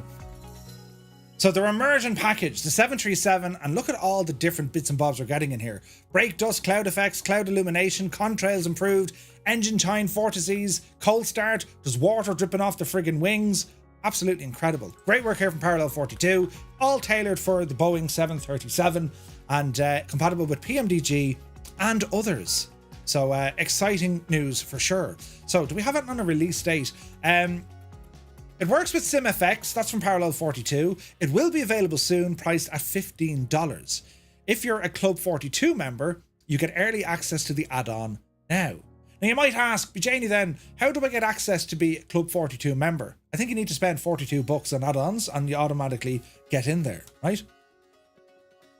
So, yes, Jorg also mentioned to say that they were actively working on things with Parallel 42 when it relates to, you know, chase plane and whatever else. So, yeah, that could be huge news, right? But beautiful. Yeah, Raoul used to do this back in the day. Raoul started off with the immersion packages. I used that product before I even knew who Raoul was. Isn't that mad? But that's pretty cool. Now, Orbx onto the news. They've announced landmarks for the Gold Coast scenery pack coming to Microsoft Flight Simulator. A new forthcoming project for the Australian series, once again dedicated to adding some nicely detailed landmarks. And we're seeing this quite a bit in Flight Sim. You know, Samsung Design do it, Orbx do it, and a handful of others. This is going to complement their recently released Gold Coast Airport. And it features 42 custom buildings, animated roller coaster at SeaWorld, animated power and sailboats, emissive textures on buildings for dazzling nighttime flying, marinas with static boats, perfectly pairs together with the Gold Coast scenery, includes the Gold Coast University Hospital with a landable helipad. So there's actually more than a bit of scenery. It's designed to work with World Update 7, Australia's Gold Coast photogrammetry. And we can see from a couple of pictures here. Well, these make a huge difference. Do you know what I mean? Mr. Dan, you take care. This makes a huge difference. You know when you're flying towards a photogrammetry city, well, it can kind of look like you're heading towards some sort of a strange dream where everything is all, you know, pyramids. This fixes that because it'll actually load in the correct model from very far away, and it makes for some stunning approaches. So they're designed to work with their previously released stuff. Release date not being specified, but we know the crack from Orbx. They usually give you a couple of days to a week lead-in time. So yeah, anyone who likes flying in this region, well, you're going to get a massive overhaul if you'd like to purchase the Gold Coast landmarks. Pretty cool. Staying with Orbx, they've announced the Papua New Guinea Highland Bus Trip Pack number 3. So they've been working on this for quite some time. This is the third pack. Sees a variety of bus trips in Papua New Guinea built on the excitement of packs 1 and 2. Their biggest and most detailed one yet, it adds another 7 airstrips to challenge and immerse yourself with. Listing off all the different airstrips, and the indie developer from Orbx, Ken Hall, is behind the new pack, featuring 50 more custom-made models, upgraded and sculptured terrain, custom runway elevation, custom models to replace the autogen, and more. And some of the pictures look incredible. This could be right up the right alley now, because we're also waiting on the avionics and aircraft update number 3, which is going to feature a lot of stuff for the Pilatus PC-6, the Porter. So this could be really fun. And I think, is it Missionary Bush Pilot? Doesn't he do a ton of stuff in Papua New Guinea? It's fascinating flying. It's a whole totally different type of flying. and some of these strips are like nuts. So yeah, I think anyone who wants to really explore bush flying and taking it to the next level, or even flying, you know, normal conventional aircraft and give yourself a ridiculous challenge, this is definitely going to be aimed at you. So let me see here now. They haven't officially said when it's going to be released, but the product page is live. So we'll have to wait and see. It looks phenomenal. So Orbx are flat out. More news from Orbx, and this is a scenery we're going to check out tonight briefly. It is that of ID74. It's Sulphur Creek Ranch. It's a famous place for breakfast, seemingly. But anyway, it's out in the wilderness in Idaho, spanning 80 acres, offering guests the chance to get away from it all and enjoy a mix of hiking, fishing, and hunting. Orbx have brought the wilderness ranch and airport to life with their extensive attention to detail, including custom terrain, vegetation, and PBR throughout the scenery. A couple of notable features are the steaming hot breakfast that moves in the direction of the wind. Right. This one is for sale right now. You can pick it up for about $12 over on the Orbx Direct website. And as I said, we're going to have a quick look at this here now this evening. Updates here from Flight Tampa. Toronto has been updated. So if you're the owner of a Flight Tampa product, and yeah, that's where it's at. It's been updated now to version 1.2. Optimizations for the world update for Canada, terrain fixes, removing of the old aerial CGL and terminal and hangar additions, new ground marking updates, runways being retextured, improved road traffic, improved lighting, and much, much more. There's a full changelog there, but you can just download this for free if you have the first version. This is just an update 1.2 for Flight Tampa's Toronto. So Canadian pilots rejoice, right? Let me see. 30 minutes, give or take. Now, moving on. The Cows DA42 series received an update. Developer Cows have issued another update for the DA42. This time we're up to 1.1.3. Comes with several fixes and changes to the flight model and systems, among other things. The visual model and animations have also been worked on. So anyone who's flown the Cows DA42 series, well, it looks, sounds and flies really nice. It's a beautiful hand-flying aircraft, and there's plenty of options with your autopilot stuff. It includes the DA42 TDI as well as the VI, or the 6th version of the aircraft, and the changelog, flight model tweaks, ECU failures are now state saved. They've redone the turbocharger simulation, improved the startup behavior, new standby instrument physics. There's a whole load of stuff. Multiplayer prop improvements. I love seeing things like that because they looked a little bit, in multiplayer. Added power level calibration to display TDI. VOR OBS commands get forwarded to VOR2 on OBS. Added Navigraph to install folder, and added a list of failures to the document folder. And they also added Cockpit Collider for VR. VR pilots were finding it a little bit, Jesus, I've now jumped out to the side of the plane, which always looked a little bit strange, you know what I mean? But they've done great work here now. And I'm almost certain, is the DA42 on sale somewhere, lads? I think it is. Now, moving on, Tolis over in X-Plane have announced the release date of their upcoming Airbus A330. This is the Dash 9, a wide body from Tolis. These guys have already established themselves when it comes to Airbus. I mean, the 319, 321, the A340, the four-engined behemoth, and now we have an Airbus A330. Tolis have posted an announcement. It's going to release on October 19th for X-Plane 11 and X-Plane 12, which is great news. The date wasn't chosen at random. As on October 19th, the first ever Airbus A330-900 flight departed Toulouse in France as part of a certification effort. This new engine option, Neo, variant was developed by Airbus as an upgraded version of the original A330 lineup. It aimed to reduce fuel consumption and make Greta very happy. Pretty cool. So anyone in the world of X-Plane, you're looking for an A330, Tolis do an incredible job, high fidelity, really deep systems, and overall excellent aircraft. The sounds were never great. You know, they always kind of needed a bit of an update on the sounds. You can buy third-party sounds. Enzi says the DA42 is currently on sale, 25% discount up until October 6th. It's over on Orbx. Thank you very much, Enzi and Eamon. So, the DA42, it's on sale right now. So, if you want to grab it. I'm excited for TOLUS. They make great aircraft, and they also announced in the world of X-Plane they're going to be working with Flight Factor to bring an A350 into the fold. So you have TOLUS and Flight Factor now working together jointly on a project, which I thought was great. Now, in our almost last bit of news, because there's something else that's after hitting the headlines, in our last almost bit of news, one of my favourite scenery designers, Burning Blue Design. These lads make beautiful off the beaten track sceneries, usually small, quaint little airports or airfields in the middle of nowhere. They're highly detailed, and they always give you that sense of, Jesus, there's you can almost feel the atmosphere or feel the experience.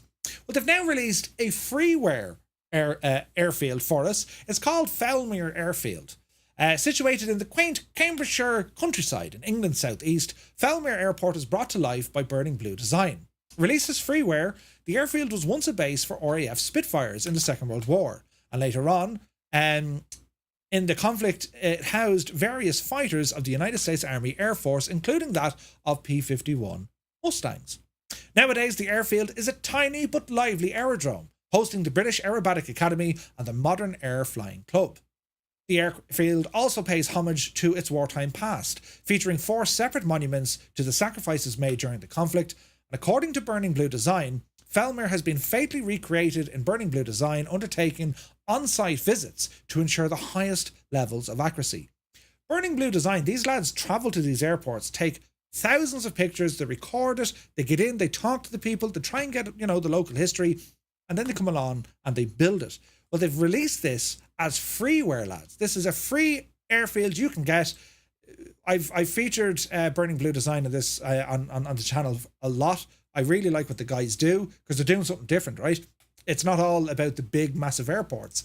And, well, you can see from it here, there's a lot of nice things to do. So, yeah, look at it. 50 custom 3D objects based on June 2024. Night lighting, customized. Animated hangar doors, animated main gates, custom windsock. Loads and loads and loads of stuff. So pretty cool. So that's freeware, lads. Do be sure to go over to the Burning Blue Design website and you can pick that one up for free. Now, there is news here from InnyBuilds because I believe they've just given us information about a brand new... I think this is just... It is. News just in. Johannesburg. OR Tambo International Airport, your gateway to the heart of South Africa and beyond. Is there a video for this? There should be, shouldn't there? There is a video. Johannesburg from InnyBuilds. We know the crack when it comes to InnyBuilds airports. They're absolutely massive. Let us have a look at this, friends, because this is hot off the press, straight out of there, and I have to play, my music, but it'd be grand, right? We'll say nothing now for a minute. And it says 2024 on the gadget. Did you see it?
Look at the state of the night lighting. Bloody hell. What do you think of this, lads? A brand new release by Inibills showcasing that of Johannesburg Airport. Isn't it absolutely brilliant? Bossman says it was your last home airport. He says, well done, Inibills. Spot on. It looks awesome. Doesn't it look beautiful? And here's the thing. It's picking a scenery usually in an area that we don't get an awful lot of sceneries, right? I mean, we just don't. We know Orbx did a little bit, but this is pretty cool. Johannesburg, was that like a handcrafted scene? Oh, there's a Skoda. Hang on a second, pull up the handbrake. There's a Skoda. Ah, brilliant. Instantly, this is the best scenery in the world. I mean, instantly, right? But wasn't there like a handcrafted scenery for, I think there was. I could be wrong. Look at that though, that's incredible. I cannot wait to showcase this. We'll have to show this one off next week. Oh, Flight Simmer's here. Look at the state of it, right? Brand new from Inibills, Johannesburg, or Tambo Airport. And bloody hell. Compatible with 2024 and Flight Sim 2020. Brilliant news, right? So let's have a look. Welcome to Johannesburg Airport, your gateway to the heart of South Africa and beyond. Welcome in, Peru. Step into the vibrant energy of Africa's busiest airport, beautifully recreated with stunning detail. Whether you're arriving or departing, experience the stunning visuals and carefully modelled environment that bring the aviation hub to life. Customers who purchase the product for Microsoft Flight Sim 2020 will get a free upgrade to Flight Sim 2024. The scenery is not compatible with photogrammetry turned off. Interesting. Do we have a price? We do, friends. It's available now. Currency conversion, it's 17.99 Great British pounds, 21.57 euro, or $24.01 US dollars. It looks incredible. It says coming soon. It's not out just yet, lads. Coming soon, right? Again, you need to have photogrammetry on to do that on all the sceneries. Well, yeah, I don't know. They probably needed copper new. Skoda power straight away. It looks very, very nice, doesn't it? Very well done. Very well done. Right, lads. Now we shall continue with what we're here to show. You see, this here is a brand new aircraft. And, well, it's coming from FSReborn. So I'm going to read some of the specs as we're just gawking at this little machine. The little plane that could, right? So what do we have? The FSReborn modelling of the TL3000 features the following. We have realistic night lighting, exterior lighting and ambient lighting inside the cabin. It has the computational fluid dynamics and new Microsoft Flight Sim prop physics fully implemented into the flight model.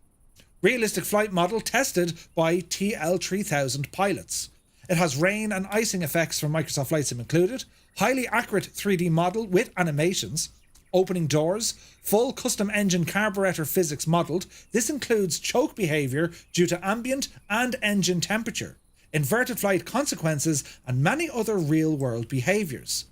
It features a fully custom-coded checklist as per the original aircraft's POH with interactive co-pilot. The tablet EFB to operate many options of the aircraft including fuel, weight, chocks, pitot tube cover, tyre pressures, brake pads, battery charging, engine maintenance, lighting bulbs and many more.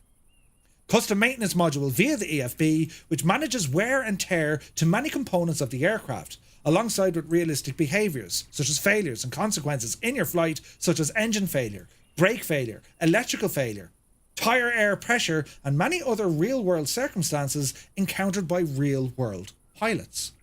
Bloody hell, I'm going to break this. It also features a ballistic rescue system, also known as CAPS. It's fully implemented and operational, designed with custom physics, and a flight model. This is the second aircraft in Microsoft Flight Sim capable of bringing this technology and experience to users. It has a full GTN 750 integration on the PMS50 avionics, 4K highly detailed PBR textures for the best immersion experience possible, 7 liveries included, with more on the way. They're planning for 11, and all sounds have been recorded from the real world aircraft. What? Nuts, right? Nuts. 1 second there. No bother at all, mate. No bother at all, mate. Rain check.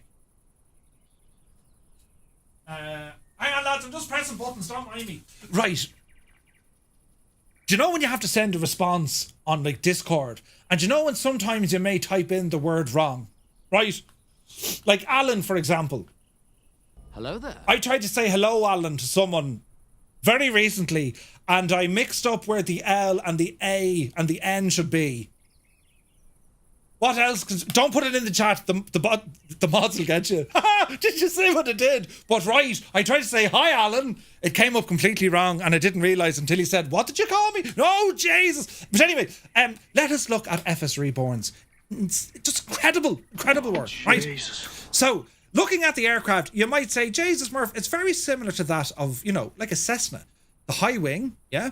The 3D modelling, what do you expect from FSReborn? It's going to look the part.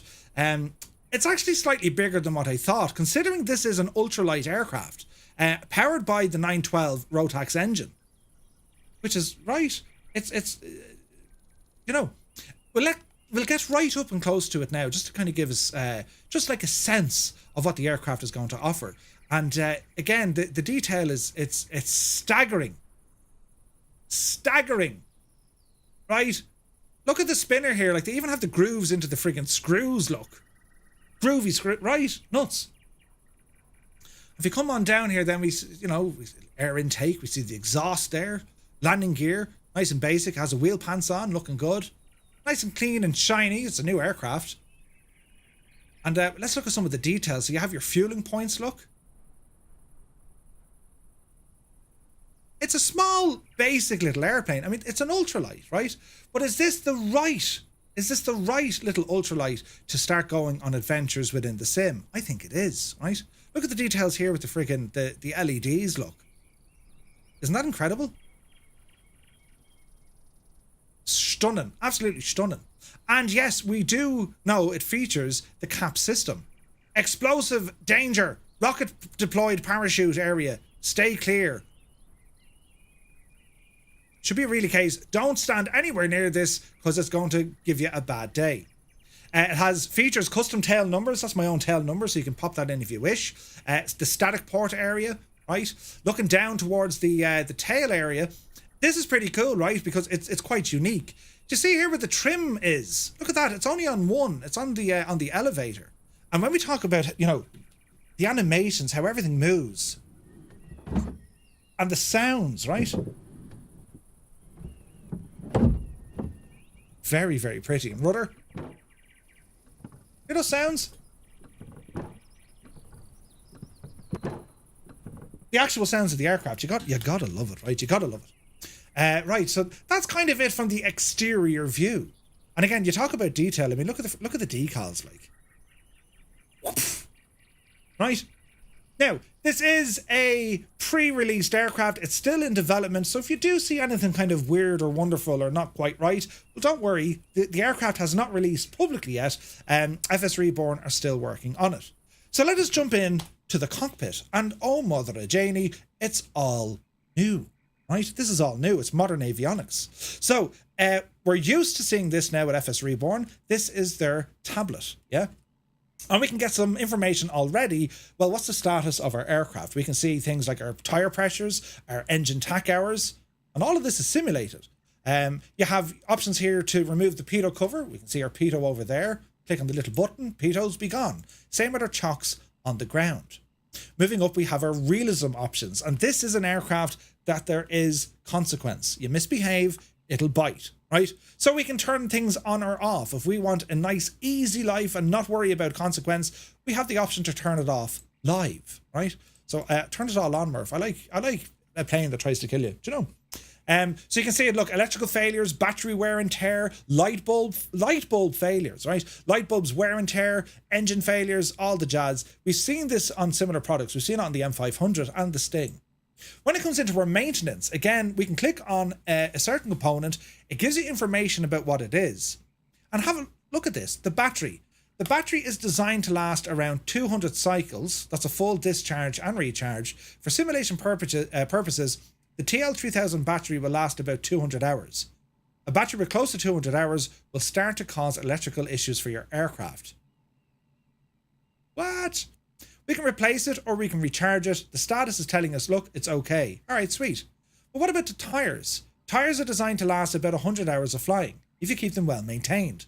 Low air pressure causes wear and tear more quickly. high air pressure increases the risk of a tire blowing out during hard landings. So it's actually, it's considering air pressure based on how hard you're going to burst into the ground. Nuts, right? Nuts. This aircraft is designed currently for Flight Sim 2020, and Raoul's plan is to get this updated to Flight Sim 2024. Third-party developers, most of them don't have access to the SDK just yet, but he said this one will be going into 2024. And Raoul, if you're in the chat, I don't want to say something that, Murph, I didn't say that, but I'm almost certain buying this aircraft when it's released on 2020, you will get a free upgrade to a 2024 variant later on, whenever Raoul gets the SDK. So you buy it now, and he's going to upgrade it to all the new native features that 2024 will introduce for free. This is a no-brainer. No-brainer. And he's there in the chat, he said, yes, for free. Free. Do you know what's better than free? Nothing. Right? But anyway, you see what the crack is. And we can change the tires here. We can actually change the pressures here. So a bit of planning now has to come into, Jesus, I'm taking off, you know, during low pressure, but I'm going to be landing in high altitude with considerably high pressure. That you got to consider the tires. Hello now. There. Am I going to break them? Do you know what I mean? Sue Fran, welcome in. It's free with a prize. Oh yeah, that's actually good, Scott. Yeah, free with a prize. Yeah, that is slightly better than free. Yes, right. And again, we can see our tire health. Also, the flap motor feeds hinged panels mounted on the trailing edge of the wing, which we can see here. Look. So the motors are built in here. That's what's feeding the flap. That's what gives it the movement. When these are extended, they increase the camber and the chord and the surface area of the wing, resulting in an increase of both lift and drag, and a reduction of your stall speed. Without this motor, we're unable to control the surfaces. Flap failure, right? So you need to be careful there. Then we have our lights. Navigation lights also require maintenance. LED bulbs will last longer than traditional bulbs. However, they also suffer from failures and need to be replaced after a certain number of hours to prevent them from failing. If you run the hours up and they're getting very close to when they can fail, they could indeed fail. Then you have to fix them. So be prepared to set yourself up for a challenge. Jesus. You know, I'm taking an aircraft that's like 10 minutes away from a 1,000-hour inspection. Let's see how it all handles. Be prepared for failures. It's pretty cool, right? And there's other components there. We also have a visualization of our weight and balance. So our fuel into either wing, right? And we can balance them. You'll see where everything is. We can add in baggage, our pilot payload, co-pilot, luggage. You can reset it. And it's giving you an idea of what your takeoff weight is going to be. There's a fully fledged FAQ in here. I have a question not listed. How do I do this? The project is dedicated, as we read. Raoul, can I read this? Before we go any further. Just say yay or nay. Yes, right, grand. So, the project, this is from Raoul, who's here in the chat. The project is dedicated to my sister and my father, who during the development of the product have been battling cancer at the same time. Both of your strength and outlook in life has helped to value every second of my life. Wherever the outcome, we will always remain together and charging the world with positive energy. Like, lads, right? Do you know what I mean? You're not getting just an airplane add-on. You're getting an experience, and it's more than just the aircraft experience. You get to experience the passion of what a creator can actually do in the sim when it comes to a project. It may not be the world's #1 popular aircraft, like a Concorde or a 747. But the passion and dedication that you're getting in this to give us an experience, it's just incredible. It's absolutely incredible. And there's a number of other folks here that's helped Raoul along the way. Alex from Hangar Studios get a notable shout out, as do the team at Parallel 42, amongst others, Asobo, Microsoft, all the jazz. So absolutely incredible stuff. And then we have the overall settings. From here, we can look at our units of measure. So we can change gallons to litres, pounds to kilos, nautical miles to kilometres, PSI or bar. You have the EFB auto position camera. So if you turn this on, right, and we have to pull the parachute, well, the camera will automatically jump to that view spot. Pretty cool. We have our ballistic rescue system. We also have hide the co-pilot beside you. If you don't want Jemima flying with you, you can turn off Jemima. Right. Display co-pilot inside virtual cabin. No more Jemima. Oh dear Jemima, what's it like in invisibility? But you can turn it back on again without even dinner. It's brilliant. Aircraft wear and tear. If you want to be an absolute mad lad, you can actually increase this to times 16. You know, danger's my middle name. So all those options are there. All right. So we'll disappear the tablet. I want to show you the doors. I was on to Rail and I said, I can't open the doors. He goes, yeah, you can. They're not like any other door. Check it out. Oh, your doors don't work. Watch this. Click it, hold it, drag it all the way. Okay, I closed it. Try it one more time. There we go. You have to physically move the thing. It's not just like click and it opens, right? And then to close it. Same crack again. That's pretty awesome, right? That is pretty awesome. And we can do the same on the door on the right-hand side as well. Now, looking at the aircraft, well, it is teeny tiny. It's a two-seater. You can throw your bit of bag and baggage in the back, but it's a two-seater aircraft. It's a microlight, or an ultralight, I beg your pardon. Looking down at the pedals, again, look at some of the details here. Look at the springs, look. And all the while, look at the pulleys. All the while, you're getting authentic sounds, right? We have our flap indicator, our fuel tank. We have cold start, so you have a choke, which is fully modelled. Your cabin heating is there. Aerobatics are prohibited. Yeah, sure, right. You have chair heaters. Poor old Josephine will get a terrible old knockout there now, do you know? And then we have, well, everything else from our avionics. You have some fuel tank indicators left side and right side. And then we have our overhead panel in which we'll start putting some life into the aircraft. So, there's a battery switch, instrument switch, and you hear the gyro starting to spin. We got our nav lights on. That's like your auxiliary booster pump. Now let's have a listen here, right?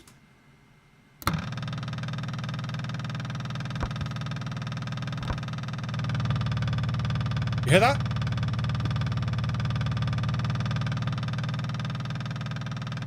The sound is modelled based on the fluid pressure. System test. Okay. Thanks, Jemima.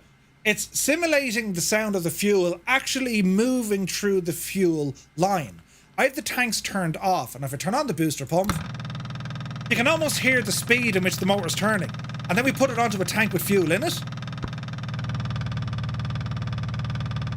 And if you notice the little detail, this isn't an instant thing. It gradually moves based on the fuel pressure going into the like nuts, lads, right? You're pumping air essentially, yeah. So we're going to keep that on. We're going to increase our prop here. Open our power a little bit. Park and brake. Is there a park? See that red handle? That's the big, don't press the big red handle. I thought that was a park and brake. I'm not going to tell you what happens, but like, it was an expensive thing, right? So I'm going to hold the toe brakes in place. And, well, let's see. We're going to put back on our booster pump. And open our door here. And we're going to very gently, but most certainly say clear prop. Clear prop. The coast is clear. And let's go for a start.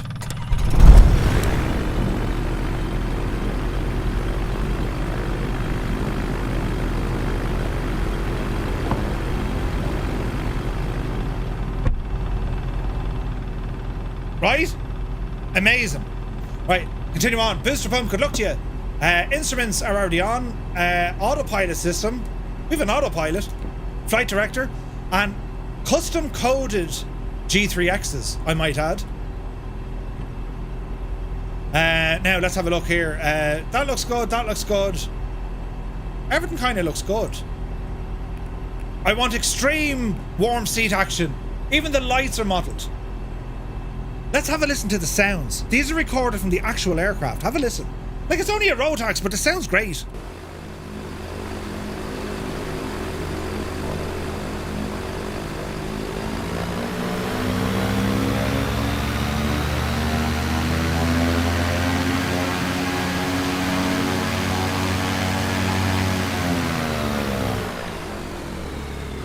Are you looking at the physics? Do you see the plane hopping around the place? Do you also see the back of the aircraft dip down with the prop wash?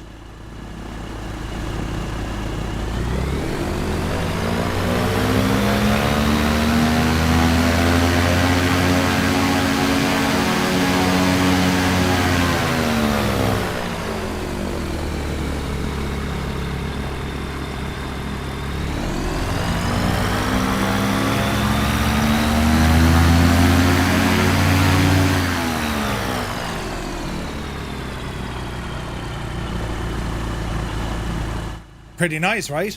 So what about some lighting? Well, let's get our nav lights and our strobe lights into play, and let's bring the lights down in here. Oh wait, now hang on, have we a light switch down here? Raoul, is there panel lighting? Maybe there is, maybe there isn't. I couldn't tell you. Hang on now. Let me see. Auxiliary pump. No internal lights, but the garments have ambient light. Sweet, okay.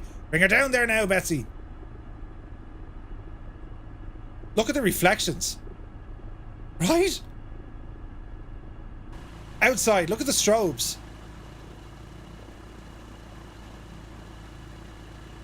Very pretty. I don't know what these things rated to fly at night time. You know what I mean? Ollie, good to... Jesus. Ollie, you're going to get yourself in trouble.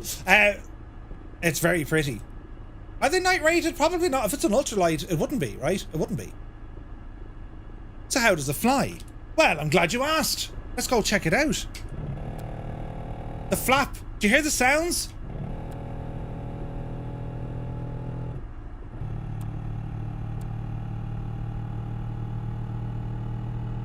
You can actually hear the motor working harder under gravity.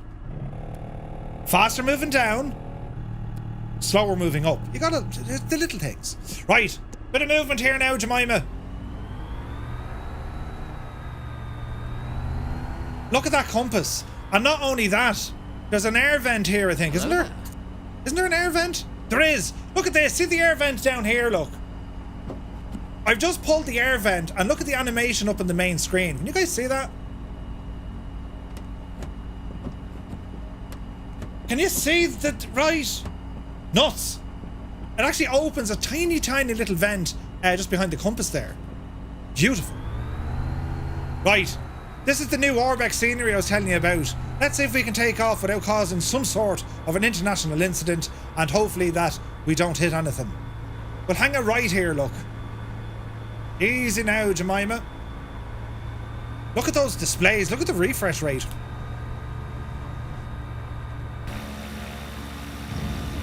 Couple of custom views.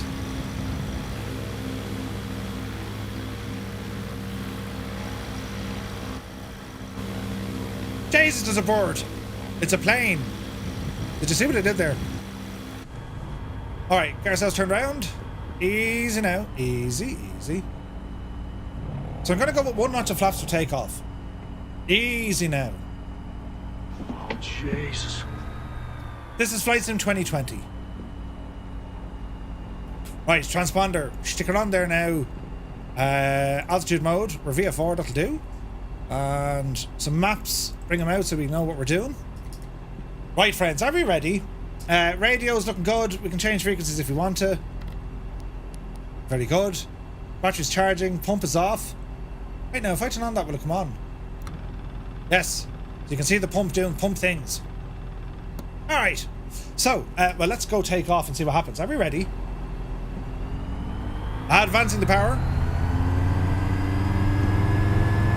Takeoff power set. Speed alive. Dreamy, sleepy, nighty, snoozy snooze. Jesus. 40 knots. 50 knots. Doing the rudder dance. Here's 60. Upsy daisy. Nice and easy. There she goes. Alright. Now, see that RPM? It's in the red. We got to be careful. There's consequence to that. Let's dial it back a little bit. Bring our flaps in. Bit of tow behind to help us out. There we go. Watch your speed. And engine management is important here, because as I said, you'll damage it otherwise.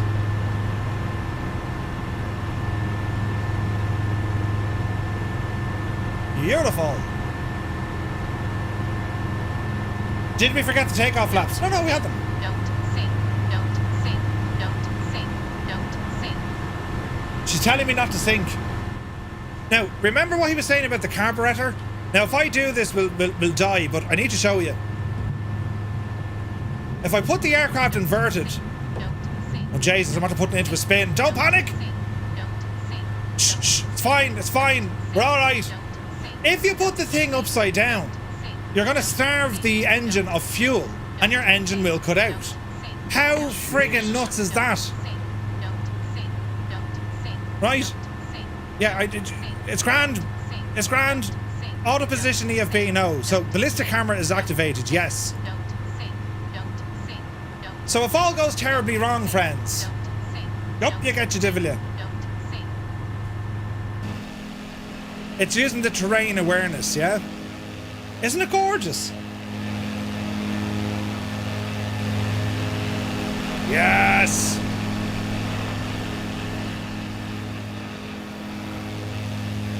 Right, let's pretend I'm an idiot and I broke it. Are we ready?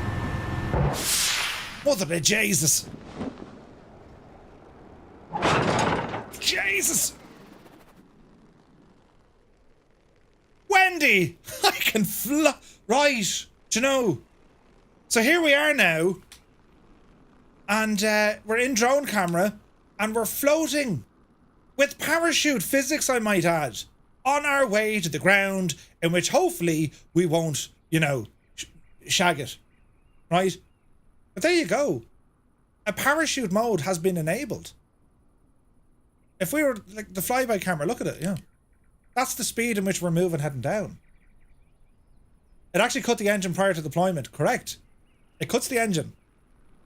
Raoul, is that a feature of the real aircraft? By hitting that, it automatically kills the engine? That's a good question.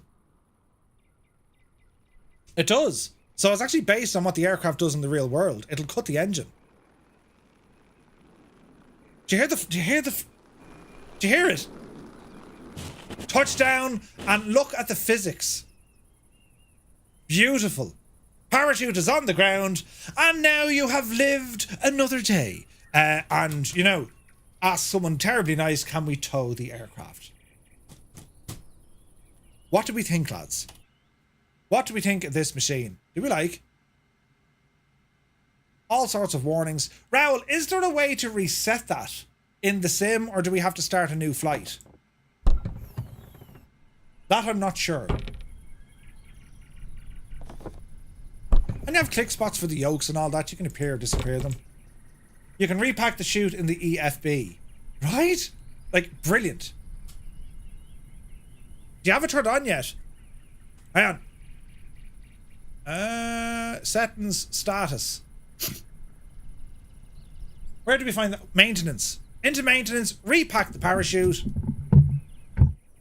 And friends, we are ready to fly again. How cool is that? Can you imagine the fun we're going to have? Right, can we land it on the lighthouse, for example? Do you know? Should a butterface. So this aircraft, due to be released soon. It's going to release initially on PC. The Xbox will follow. And where's this now?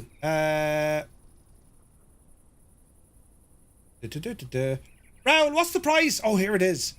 Are you ready for the price? This aircraft will be priced $24.99. $24.99 for this aircraft. And remember, lads, you buy it in Flight Sim 2020, you get a free upgrade into 2024. And you're not just getting an aircraft update, you're getting FSReborn's take on what will be possible in Flight Sim 2024. Bearing in mind, Raoul was the first dude to create a parachute in the sim. The first working parachute for an aircraft in the sim. It was Raoul. He did it. Right? What do we think? Do we like it? It's very good, isn't it? So that is a brief overview of the upcoming TL3000. It's on the way from FSReborn, and it's an experience. That's what you're tapping into here, lads. You're tapping into an experience. It's more than just an airplane, right? It's a total bargain. I shall be opening my wallet, right? We don't like it. We love it, right? It's just, it's awesome. So 11 liveries are planned. It'll probably launch with 7. And like it's a small general aviation airplane, but it has character. Do you know what I mean? Which we love. So excellent stuff. We must move on to our next add-on because I'm looking at the clock. But FSReborn due to be released soon, and it's very, very exciting. Right? Nice visibility out the windows. Yeah, and I don't know if you noticed the performance of how it runs, the refresh rate of the screens, moving around with Tobii Eye. Brilliant, absolutely brilliant, right? Now, lads, we're moving to another, yes, that's right, another aircraft, right? And this one is the Super Decathlon. Now, we can go with some modern avionics, or we can go with the GNS stuff, the GTN stuff. We can do all of these things. Let's go with a GTN, right? And there's a livery in here that's important. There's 2 liveries. One of them is called Murph Starburst. There's a Murph livery. Ah, Jesus, who's that Murphy fella? And it's very nice and pretty. However, we all know what I want. There's a Dirty Bird livery. Dirty Bird. In you go, you big Jesse. And let's put us into the scenery. And this is going to be our next aircraft to look at. So, we did check out FSReborn's upcoming TL3000. Absolutely beautiful. Oh, Jesus, Raoul. Yes. Sorry, lads. I have a trailer to show off as well. Mother of Jesus. And I actually had the thing here, Raoul. Hang on a second now. We're going to wait for the sim to load, which it has. Yes. Say nothing now. Don't give away all your secrets, Murph. I need to change the weather because seemingly in Idaho it's like blowing a gale. Where's my weather preset that I like? Yeah. Right, now pause the sim for a second because we have a trailer. And we're going to play this in all its glory with sounds on. I'm hoping this works well. Are we ready, friends? We'll look at the trailer of the upcoming FSReborn aircraft. Are you ready now?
Massive shout out to Aviation lads who made the trailer. It looks very good, doesn't it? Ah, Jesus! Great work from Aviation lads. And yeah, incredible trailer. Absolutely brilliant.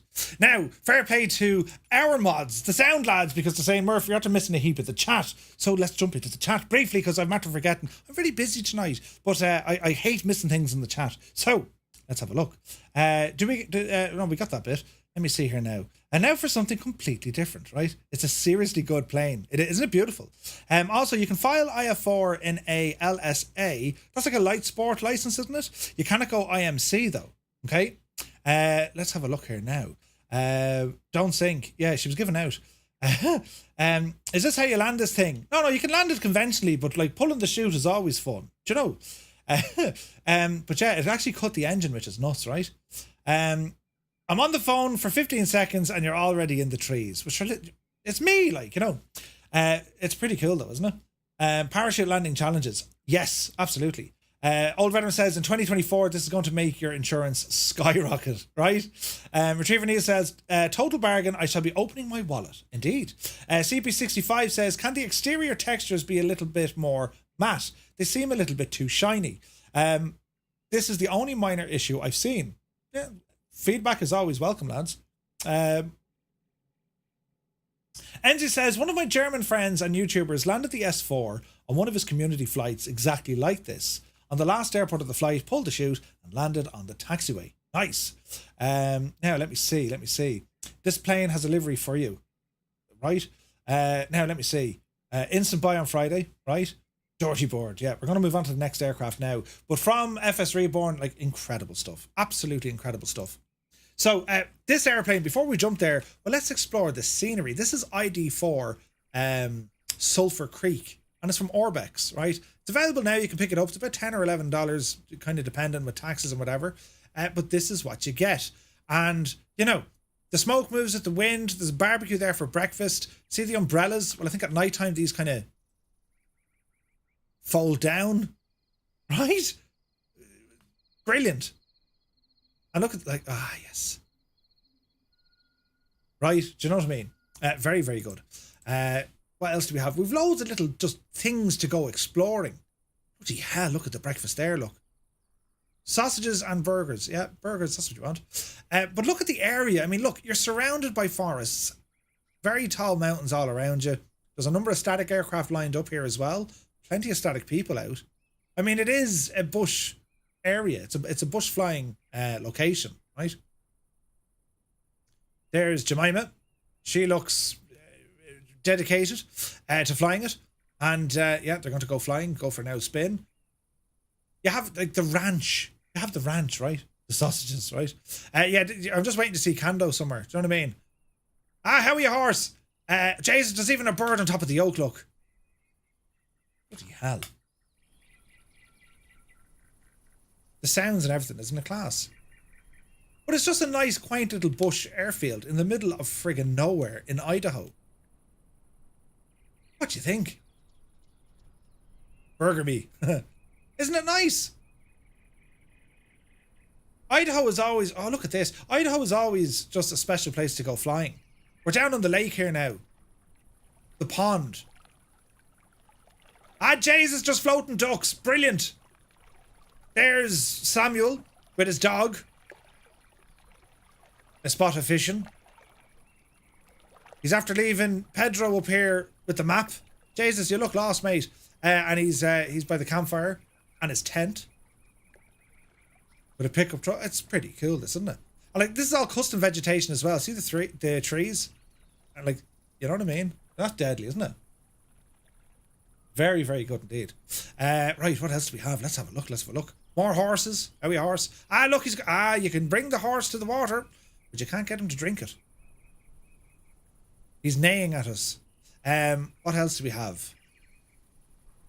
Jason, the detail of the birds, look. Hello there. That's a blue tit right there, right? Kenny, good to see you. Milo, this is your scenery. It's beautiful. Look at the vegetation. Isn't it class looking? McCall Aviation. And like, it's the runway is actually quite long, right? But it's narrow, so it's going to be a challenge. Like, it's a huge runway, look. But like in ideal flying circumstances, it's just going to be a joy. Give yourself a bit of it's a Blue Jay. All right, Jesus. Give yourself a bit of weather in here and it'll completely change your experience of what it is you're trying to do. I mean, can you safely fly in and out of this place if you don't have favorable weather conditions? And that's what it all comes down to. But the place is just, it's kind of screaming experience. You know, it's just, this is beautiful. I love seeing sceneries like this off the beaten track. I've never been to Idaho, but you know, this is as close to it as I'm going to get. Even the tires, Jesus, Greta wouldn't be happy with those. You know, what do we like for nighttime lighting? Does that lamp turn on, for example? Like, do you know what I mean? Do you hear the sounds? There's an owl out somewhere, right? Bloody hell, look at the stars. So we'll ramble back over this way a little bit. This is where all the crack is, look. He's reading the paper at night, come on. There's Jemima coming out in her leather jacket. She wants a burger. Jeez, the lighting is gorgeous, isn't it? The lighting is very, very good. It's gorgeous. Right, let's see. So, Sulphur Creek Ranch. So it is a ranch. Anything on the interior? No. Sulphur Creek Ranch. And I take it does a smoke move with the weather, does it? Let's see. Yeah, it does, look. So the smoke moves with the weather, and this is super important because when you get to fly over these things, right? When you get to fly over them, well, you're going to be identifying, well, where's the wind going? I mean, yeah, there's a weather sock. Sure there is. But as pilots, I mean, you're trained to look out for these things. What way are the trees blowing? Is there any smoke that you can see? And it does react to the weather, which is pretty cool, right? I like that. Milo, that'd be awesome. That'd be absolutely friggin' awesome. Calm the wind down, put it in the opposite direction, speed her up again. I mean, look at that. And the trees are also moving.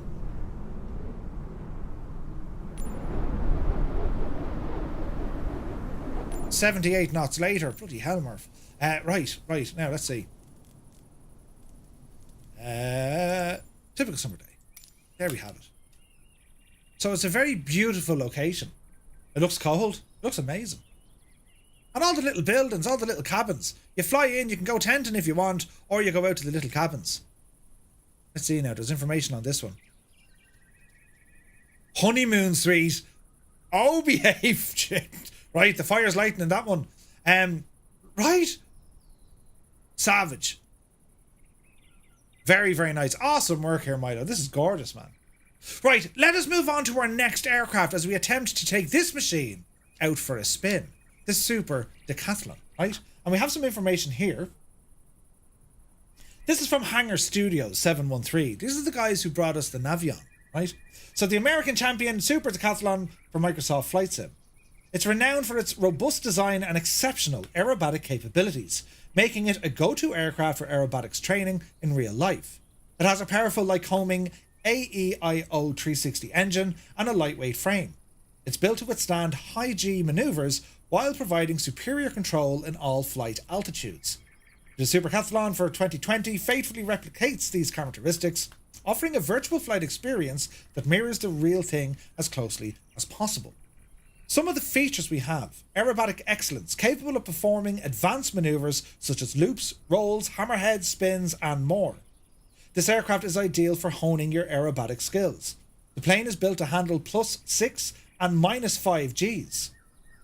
Developed with the help of real-world Decathlon owners and pilots, every aspect of the flight model has been carefully crafted to match real-world performance.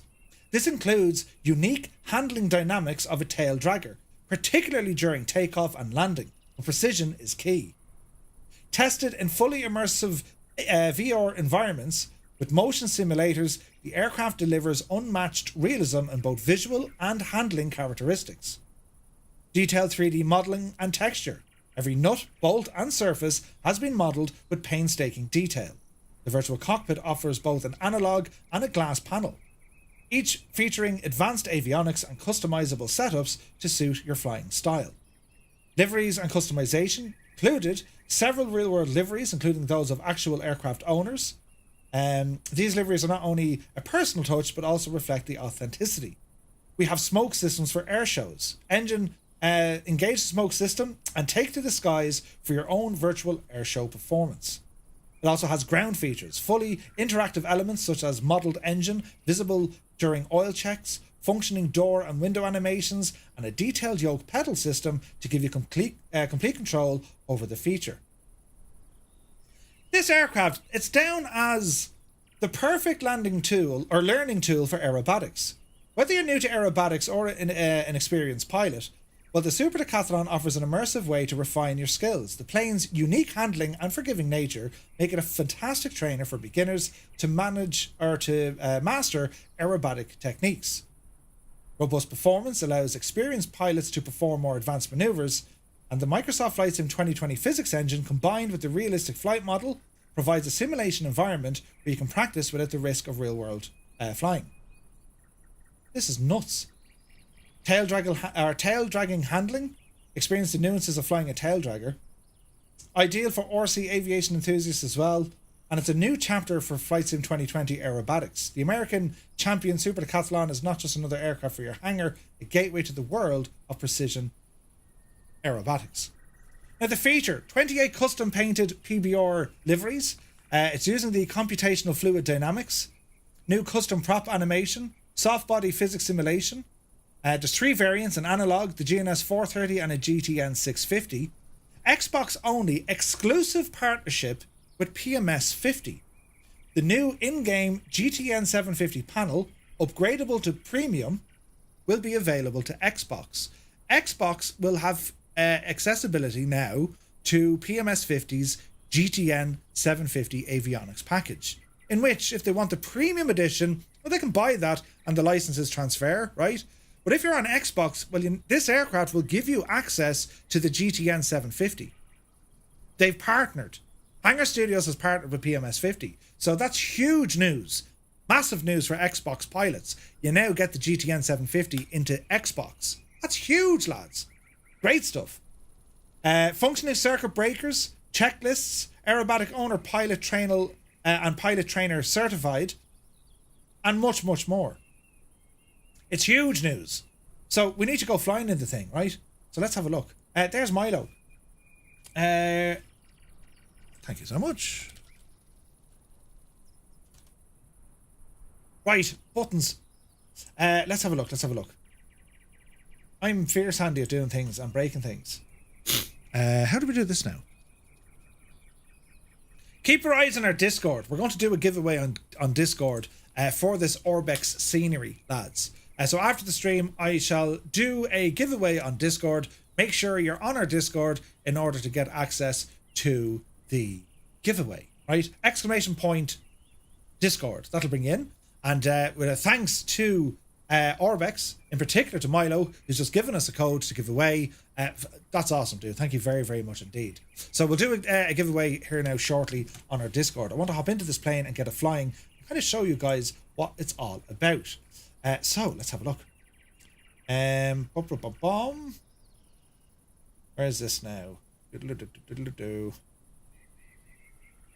Hangar Studio. Do I have a price on the devil? Have I covered everything part of the flight? You need to watch this, look. He's also included a friggin' POH, how to perform aerobatics, look. Hello there.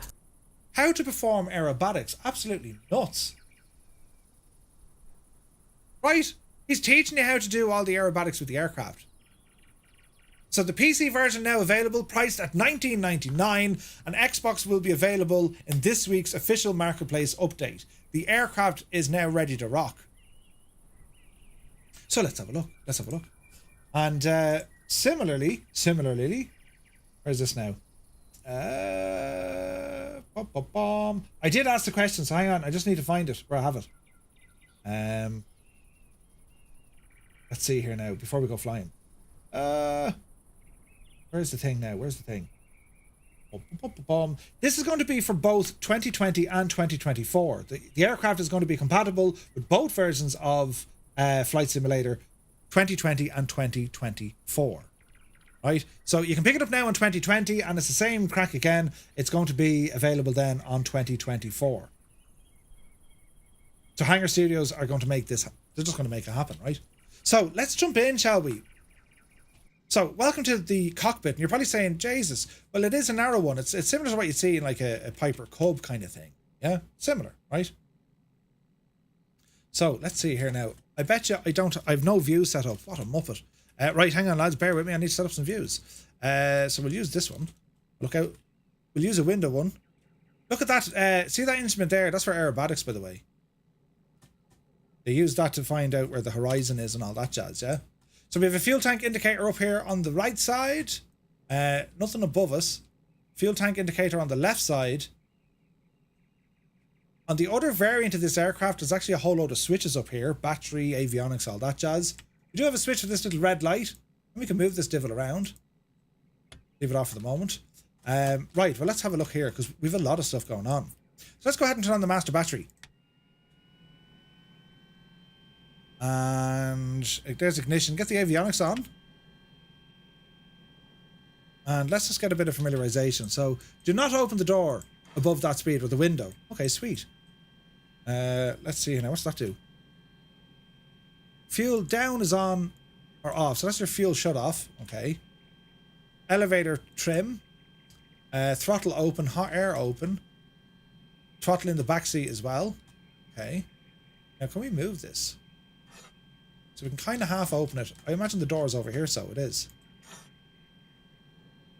Nice. So there's a door open. We'll keep the window open for a startup. Let me see. Emergency door release. Sweet. We do have a clipboard. So we can show the pilot or co-pilot. Smoke system is there. The cargo net is in the back. Harness swap are the tie downs. So there's the tie downs. Very pretty. Right, disappear that. Yeah, we're good. So we want to start up this machine. So we have our mixture control, prop control, open the throttle, and let me see, fuel. Where did I see fuel? Well, the fuel valve was already open, so we should be good. Circuit breakers are modeled here, look. How cool is that? And here's our GTN unit. So let me see, nav lights, strobe lights, that can be our beacon, ignition, and fuel pump. Hey, good to see you, Colonel Fork. Welcome in. What version of 2024 am I going with? I'm going with the whole shebang. I pre-ordered the limited edition gadget, so it's the Aviator edition, right? Right. Let me see. That sounds good to me. Will we go for a start? Clear prop.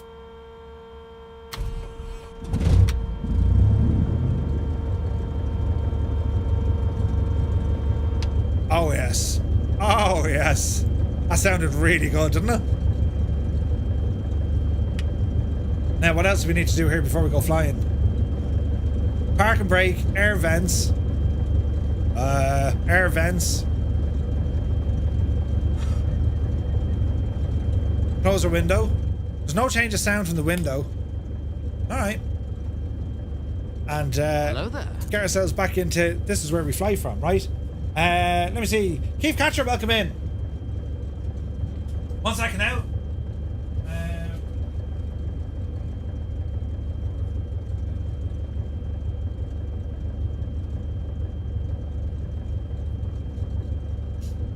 Alright, now let's have a look. 1 second now.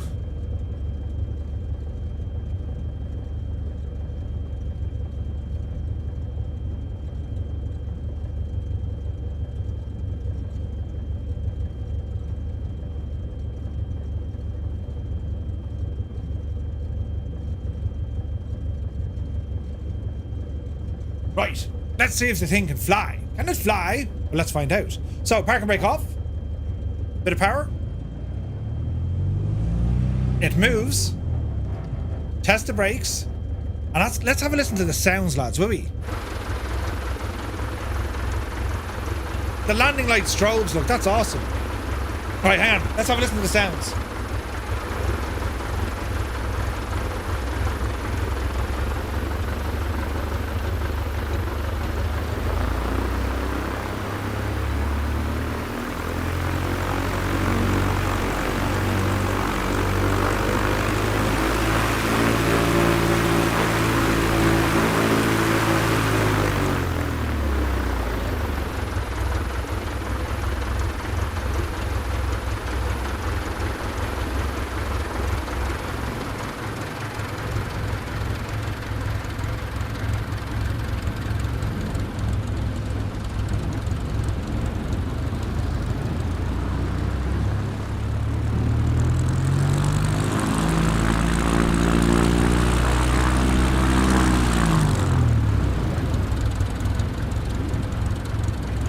These sounds are really good, aren't they? They're really good.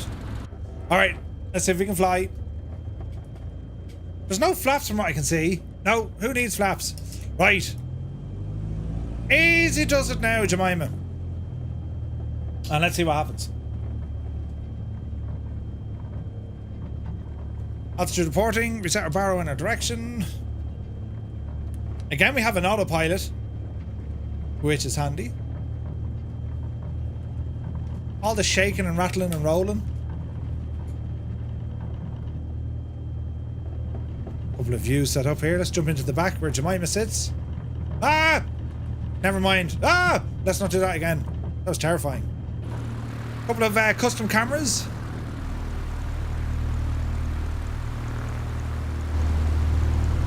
Oh, yes.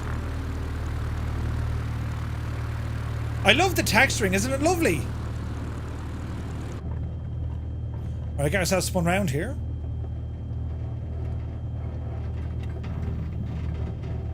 Sounds are great.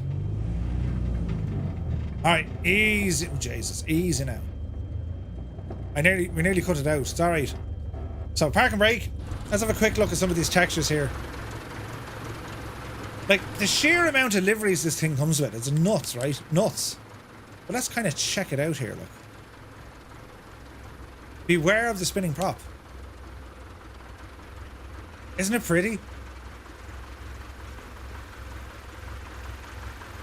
It is a dirty board. You gotta love it. You gotta love it. Man, look at that spinner there. It's really nice. The heat bear's coming off the exhaust. The wheel pants are filthy. Fairings.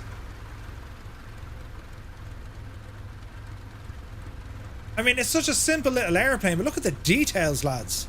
Look at that. No way that moves, does it?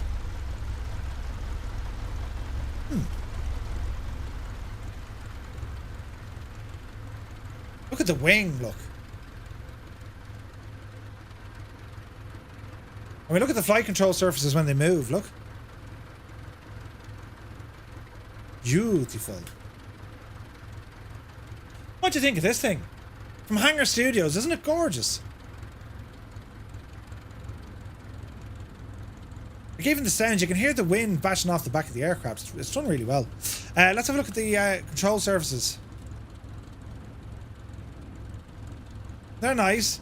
The wheel is a bit mad. It's like a castering wheel, kinda, sorta.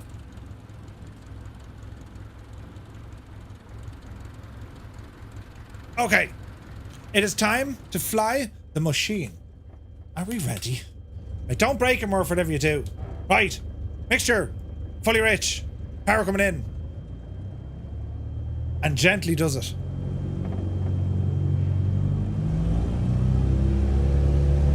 Easy now. Airspeed alive. That's a little stall warning. Oh Jesus, you have to do the pedal dance on this. Easy. Easy. This takes a little bit of work. Easy. Jesus. Right, there's 60. You're upsy daisy. Come on, get up you get. Up you devil. Oh, there's a bit of work involved in that.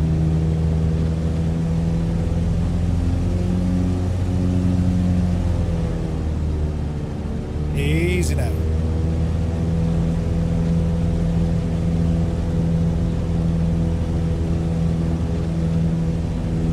This is pretty.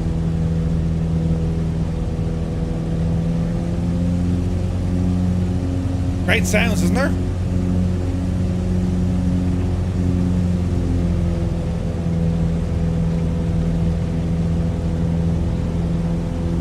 Right.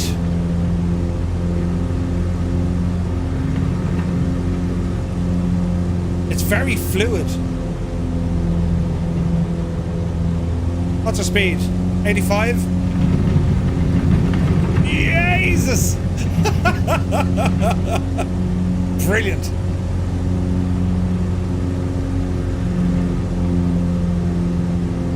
Man, you can really throw this around, right?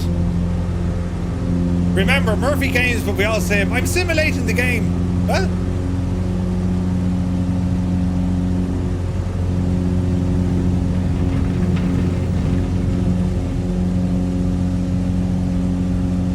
You get you, devil, you.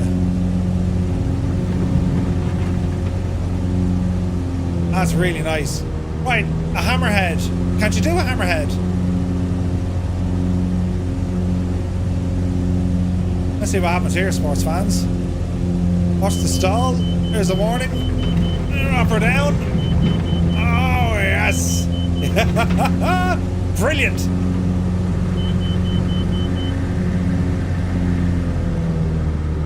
That is pretty cool. This flies really well. It's so agile. You're not expecting it.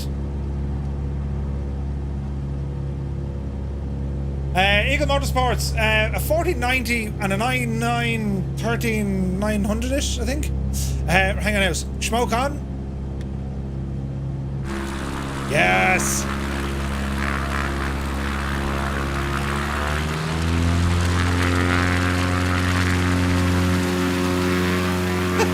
Look at that.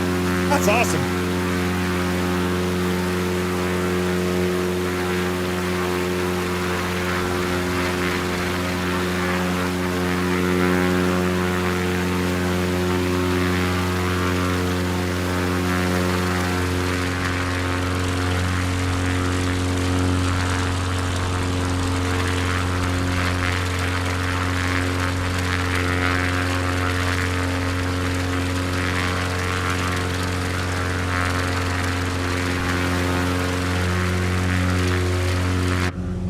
I mean, you can really throw this out of really throw it out of shape, but it's not too bad to react. I mean, you can launch the thing out of shape. All right, easy does it now. The smoke effects are great, but it was the same in the Navion. Same in the Navion, right? All right, let's see what we can do here. Watch your speed. 70 odd knots. Throw it back. Look at this beautiful scenery. Right, don't stall it, Murph. Alright, let's see what we can do here. Can we bring it in for a gentle landing? We hope so. Just as well we have a long runway, what? Alright, easy does it. Easy does it. Man, it's going to take a while for that speed to bleed off, isn't it? Throwing a slip. Easy. Easy. Hold the nose. 101 feet a minute. Sure, listen, we'll take it. Keep the pressure on the back of the stick. Easy now. And there we have it. Don't tip it over. Don't tip it over. Now, nighttime lighting, our last little check. Ooh, look at this. So we have our spotlight, but we can turn this guy on, look. Oh, that's pretty, isn't it? Exterior lights. Jesus, there's a whole load of... God almighty, I nearly set the plane on fire. Quick move, Murph. I didn't know that was in the scenery, look. Look at that. If you want to land in here at nighttime, look at the cut of that, lads. That is ridiculous. That's all part of the scenery. That's pretty cool, isn't it? That's pretty cool. So yes, the night lighting on the aircraft is done really well. Nav lights you can see, strobes you can see.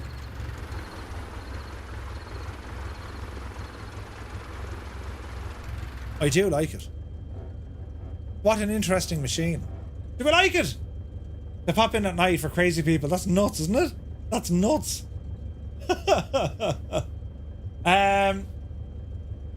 nice one, Gibbo. Nice. Do you want to press the button and see what happens for the sheer crack of it?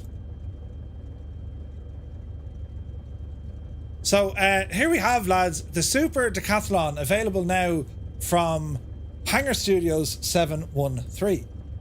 Gibbo, you legend. So, lads, with thanks to Milo, who's here in the chat with us from Orbx, we're giving away a copy of Sulphur Creek Airport with thanks to Milo Sanks and yeah, it's for PC only and it's from Orbx. Hey, good buddy. Sim Master, good to see you. So exclamation point ticket for your chance to be entered into the giveaway. Super stuff. Now he needs a Dirty Murphy livery. I love the Dirty Bird livery, Hangar Studios. It's absolutely fantastic. Beautiful, man. Beautiful. What do we think of it, lads? Do we like it? I think it's insanely nice. Gibbo, massive thanks for that, dude. Massive thanks. So we'll continue on with the giveaway. I've one more thing to show us. So we've already had FSReborn's TL3000, Hangar Studio's Super Decathlon, and Orbx's newest Sulphur Creek Airport ID74, India Delta 74. And now we're going to look at the last scenery for this evening. This is a freeware scenery from Burning Blue Design. We're just going to have a look at what it's all about. So, it's been a busy night, lads. And my apologies if I've absolutely rushed through things and not being able to cover everything. It's just been a busy night. But anyway, where are we going to? Echo Golf Mike Alpha. Right? Echo Golf Mike Alpha. Echo Golf Mike Alpha. Fowlmere. Yes. There she be. It's a teeny tiny little airport. But sure, let's jump into something interesting. Did everyone get their copy of the de Havilland Canada CL415? If you pre-ordered Microsoft Flight Sim, they actually give you this aircraft for free. Do you know? Which is great news. Great news altogether. So what we'll do, Zybok, we'll do the other one over on Discord. Over on Discord, all right? So we'll do a giveaway on Discord as well. Now, let me see. Fowlmere. So yeah, like the savage history here. The newly formed RAF's 124, 125 and 126 squadrons. They used the Airco DH-4 and DH-9 bombers. The 1940 Battle of Britain began and a satellite landing ground at Orbx Duxford was required. Fowlmere was once again selected and the new airfield was designated Airfield Golf 1, or G1. As the battle grew intensely, Fowlmere received its first residents, the Supermarine Spitfires of 19th Squadron of the RAF. So let's have a look to see what's happening here. Jesus, look at that sky, look.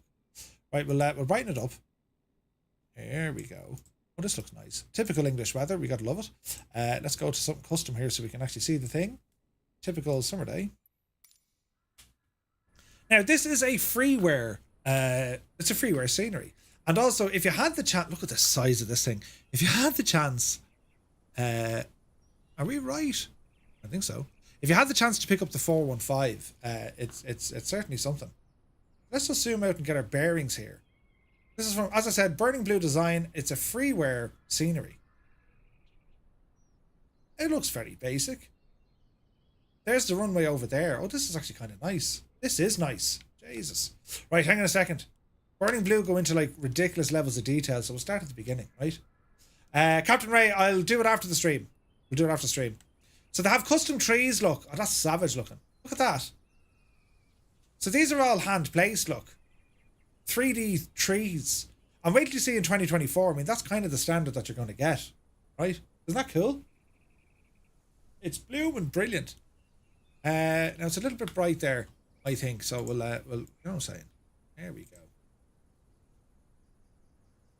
Look at the detail, just the trees coming in, right?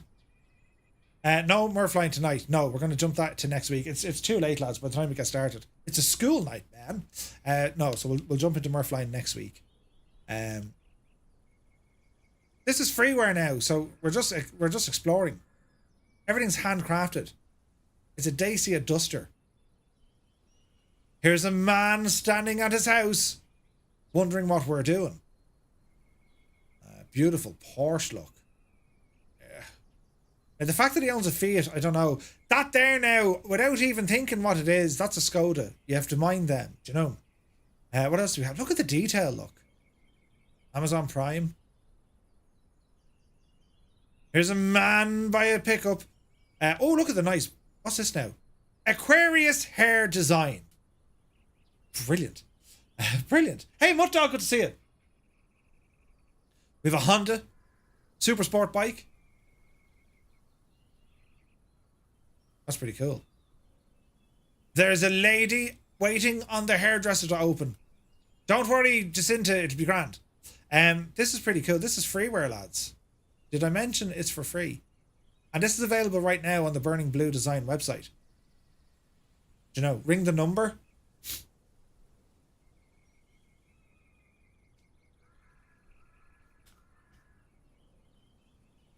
Will this work?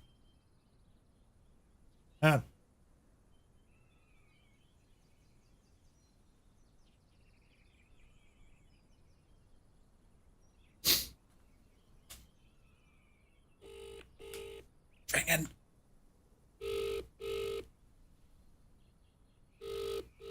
Shh.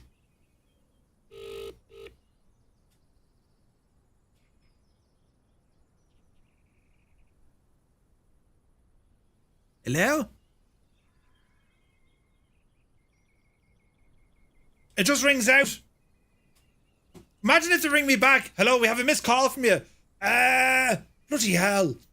Anyway, this is freeware, yeah. Right. Brad Plays, good to see you, man. Right, what else were we trying to check out here? So it's kind of like Farmyard meets Airport. Oh, Jesus.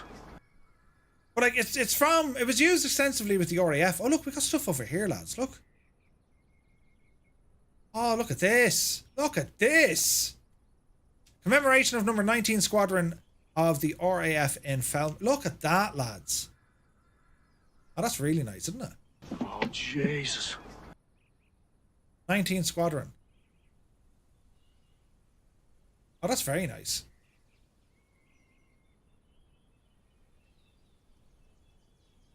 Man alive, wasn't the world so different back then? Let me see. Rendezvous point. That's what this is. Jesus, look what we have here, look. HGV, what's this say? Ultimate pilot training. Now you're talking. I'm an ultimate pilot. Private property, no caravans. jrautos.net. The advertising alone, right? Oh, look, these are all the old hangars, look. Nice. There's a man looking into a building. Yes. No dogs, no smoking dogs. That's what that sign is. I have the RAF flag there. That's pretty nice. What else do we have? We have people. We have an American flag.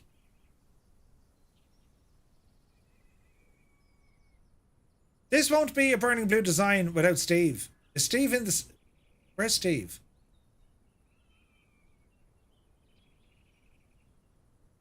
They've travelled far and wide. That's not Steve. Where's Steve? VR Flight Sim guys should be here. There's no SCOTAs as well. I don't know how many more hints I need to give the lads. Will you just put a SCOTA in the scenery? I mean, do you know what I mean? We have more people. Jesus, the dog just appeared out of nowhere. How did he teach him that trick? There's a monument by the US flag. Well, there is two, look. Who's in charge? You haven't a clue what you're doing. Home at last, Blue Skies Forever. Dedicated on the 28th of July 2018 for the 339 Fighter Group Association. Oh, that's a nice touch, isn't it? I've just looked, and that's actually their phone number. You're going to get highlights and a perm. It is their phone number? Oh, Jesus. Sterling, you take care. Hang on, we're still in exploration mode. I'm loving this. I bet you that's Steve. I bet you, because he's there by a motorbike. It is! VR Flight Sim guy is there! Look! Brilliant! Steve, will you ever tell them to throw in a now SCOTA? Yeah, do you know? There's a whole load of people here. She's waiting by the office. You in trouble? Self-fly aircraft rental, be the hokey. Oh, look at this. They actually have some... look at this. Look at some of the aircraft. What is that? Is that like a T6? Wacky Wabbit? I love it. That's class. Yeah, that's really nice. Then we have our behemoth. Look at the state of that 415. That's a cool looking plane, isn't it? None of the doors work though. Did you notice that? Oh, look, we got a hangar. Deadly. Lads, it's freeware. That's why I'm so pumped about this.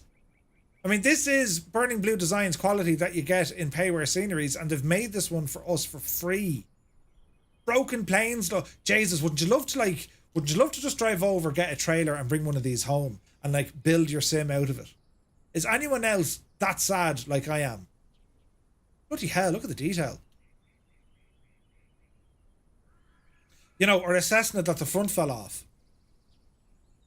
Wouldn't we all love to do it? This is really nice. And if we remember this, didn't they say the hangar doors are animated?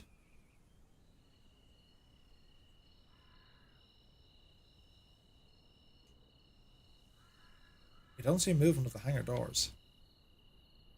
Nice lighting though. They are. Look, the hangar door is freaking closed, lads. Look. That's class, isn't it? It's brilliant. That's brilliant. You gotta love it, right? Like, it's free as well. Like, they've done great work here. Brilliant. Hangar doors open again because look at that. Lights inside are nice. Yeah, they are. Very well done. So, lads, this is from Burning Blue Designs, Fowlmere Airport or Airfield. It's freeware. It's available over on the Burning Blue Design website. Yours to pick up for free. Isn't that really nice? Well done, Burning Blue. Anything that developers can do, and you know, if they can push out freeware, isn't it brilliant? Like, it's class. Absolutely class. Cynthia, good to see you. Murph, I've been watching your stream for a bit. Any plans for the Dutch flight? Approaching the airport and fly over home approach route. Let me know. I'll add it in my schedule. Oh, nice, Cynthia. Yeah, we'll have to look at that. There's so many flights. The number is real. There's no answering service though. We tried it. No, we won't. We won't. Let's not give it loads of missed calls. They'd be freaking out. There's a good chance now if we rang RD Jones, skip hire, you'd get someone on the phone. Hello? Hello, I'm looking for a skip. That's mad and potentially dangerous as well, isn't it? That's hilarious. That's a super little scenery though, isn't it? It's super. And then of course, as I said, the 415, where am I going? The 415, which is a bonus when you pre-order Microsoft Flight Sim 2024. Did you see the detail on this thing? Isn't it absolutely insane looking? And you know, I'm mad. I don't know how long it'll take, but like if you ever watch Ice Pilots, they flew these from the Northwest Territories in Canada all the way to Turkey. To Turkey, lads, right? We had a 415 in the sim. It was rubbish. Like it just wasn't good. This though, I think Asoba made this. Look at the engines on her. Are they PT6s? They look like them, don't they? They certainly do look like them. Let's see here now.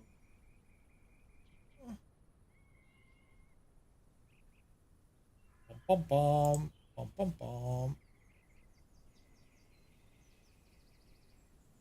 Where's this now looking at? Oh, good man, Roy. So Roy has some screenshots of it flying. Nice. Beautiful.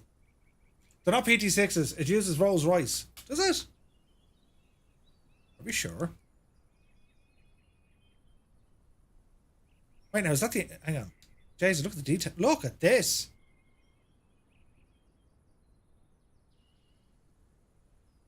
Look at the friggin' decals. I never noticed them before. The modelling on this is absolutely top-notch, though, isn't it? Like, the detailing, lads. It is top-notch. It's beautiful. Pratt & Whitney. Okay. Like, the interior of the aircraft. Like, it's just... But there's no door. You can't open the friggin' doors. I'm raging over that.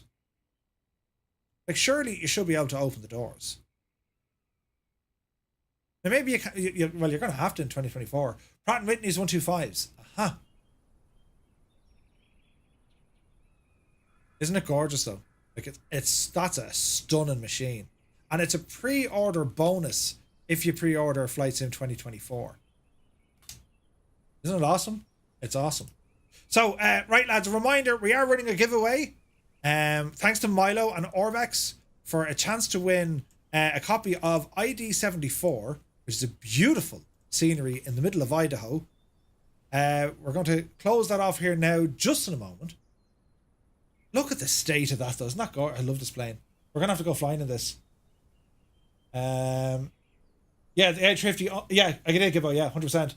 So the A350, as a reminder, only coming to Flight Sim 2024. Also, lads, Microsoft Flight Sim 24 is now available on Steam to pre-order.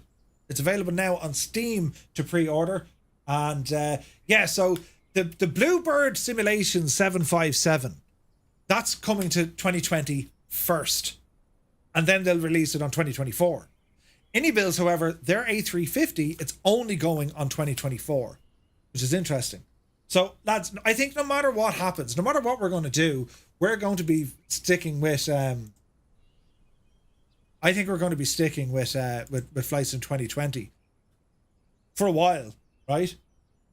Yes, please, Gibbo, you absolute legend. So, lads, entries have now been closed and a winner shall be announced very shortly.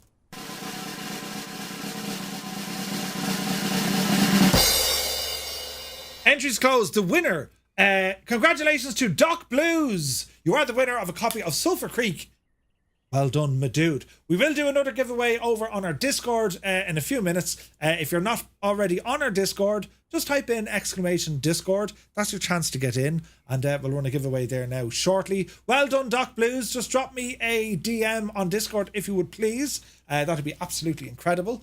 Yeah, lads, the Murphline tonight, it'll be next week because we ran late. The dev stream ran late, so we'll check in with our special guest hopefully next week. And next week, of course, we're going to be checking out. Well, we've loads to check out. It's been very, very busy tonight. So much support, so many people here. I really, really do appreciate it, lads. Thank you very, very much indeed. Hope you enjoyed the stream. We're back to you now on Friday night at the earlier time of 1800 Zulu, and I'll be joining the Microsoft official Twitch team. We're going to continue on with their world tour adventure. I'll be there. I think Captain Arash will be there. Flights and Pro will be there. I think Joel is going to be there with us, right? Sim Tom, Peter, and of course CDL will be there as well. So we're looking forward to that flight. That's happening this Friday, and so you know the crack at me. So we'll see what happens afterwards, you know. And yeah. Loads of exciting things on the way. Like there's all sorts of mad stuff happening in the background. It's been super busy. There's so much happening with Flight Sim 2024 on the horizon. And yes, there is a bit of worry. Yes, there's a lot of questions yet to be answered. But let's just kind of take it, each day at a time. At the moment, there is no shortage of content when it comes to Microsoft Flight Simulator 2020. The incredible TL3000 on the way from FSReborn, the release of Hangar Studio's Super Decathlon, and we're still looking at incredible sceneries being pumped out there. Milo working with Orbx for the incredible Sulphur Creek, and a freeware from Burning Blue Design. Next Wednesday on the news, where we're going to be checking out more aircraft and more scenery. So 2020... it's safe as houses for the moment, lads. We still have a lot of adventures left to do on this platform before we jump into 2024. So I want to thank everyone so very much indeed for joining me. To our mods, Gibbo and Muse and Old Veteran. Lads, thank you very, very much indeed. Gibbo, you've been absolutely on fire there tonight on both platforms. Gibbo jumps between YouTube and Twitch. He's flat out, and you really don't see the effort he puts in. He puts in he does more than I do. I just sit here and talk, right? He's doing stuff in the background. So a massive thanks to Gibbo Ireland. A huge shout out to Raoul and all involved at FSReborn for giving me the chance to be able to show you the TL3000. The same at Hangar Studio, and to our friends at Orbx, and of course the lads at Burning Blue Design. It's nuts. So we shall see you on Friday on the MSFS official Twitch channel. Maybe they'll dual stream it.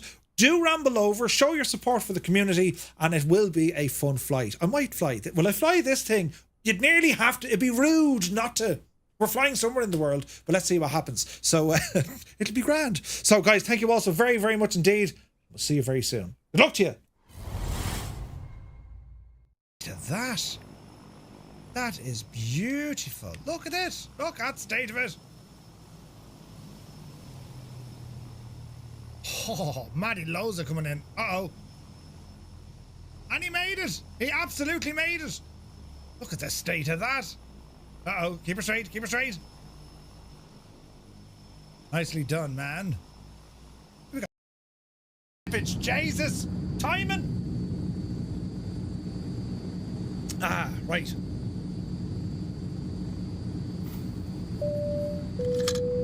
Our final landing of this flight. What an epic day of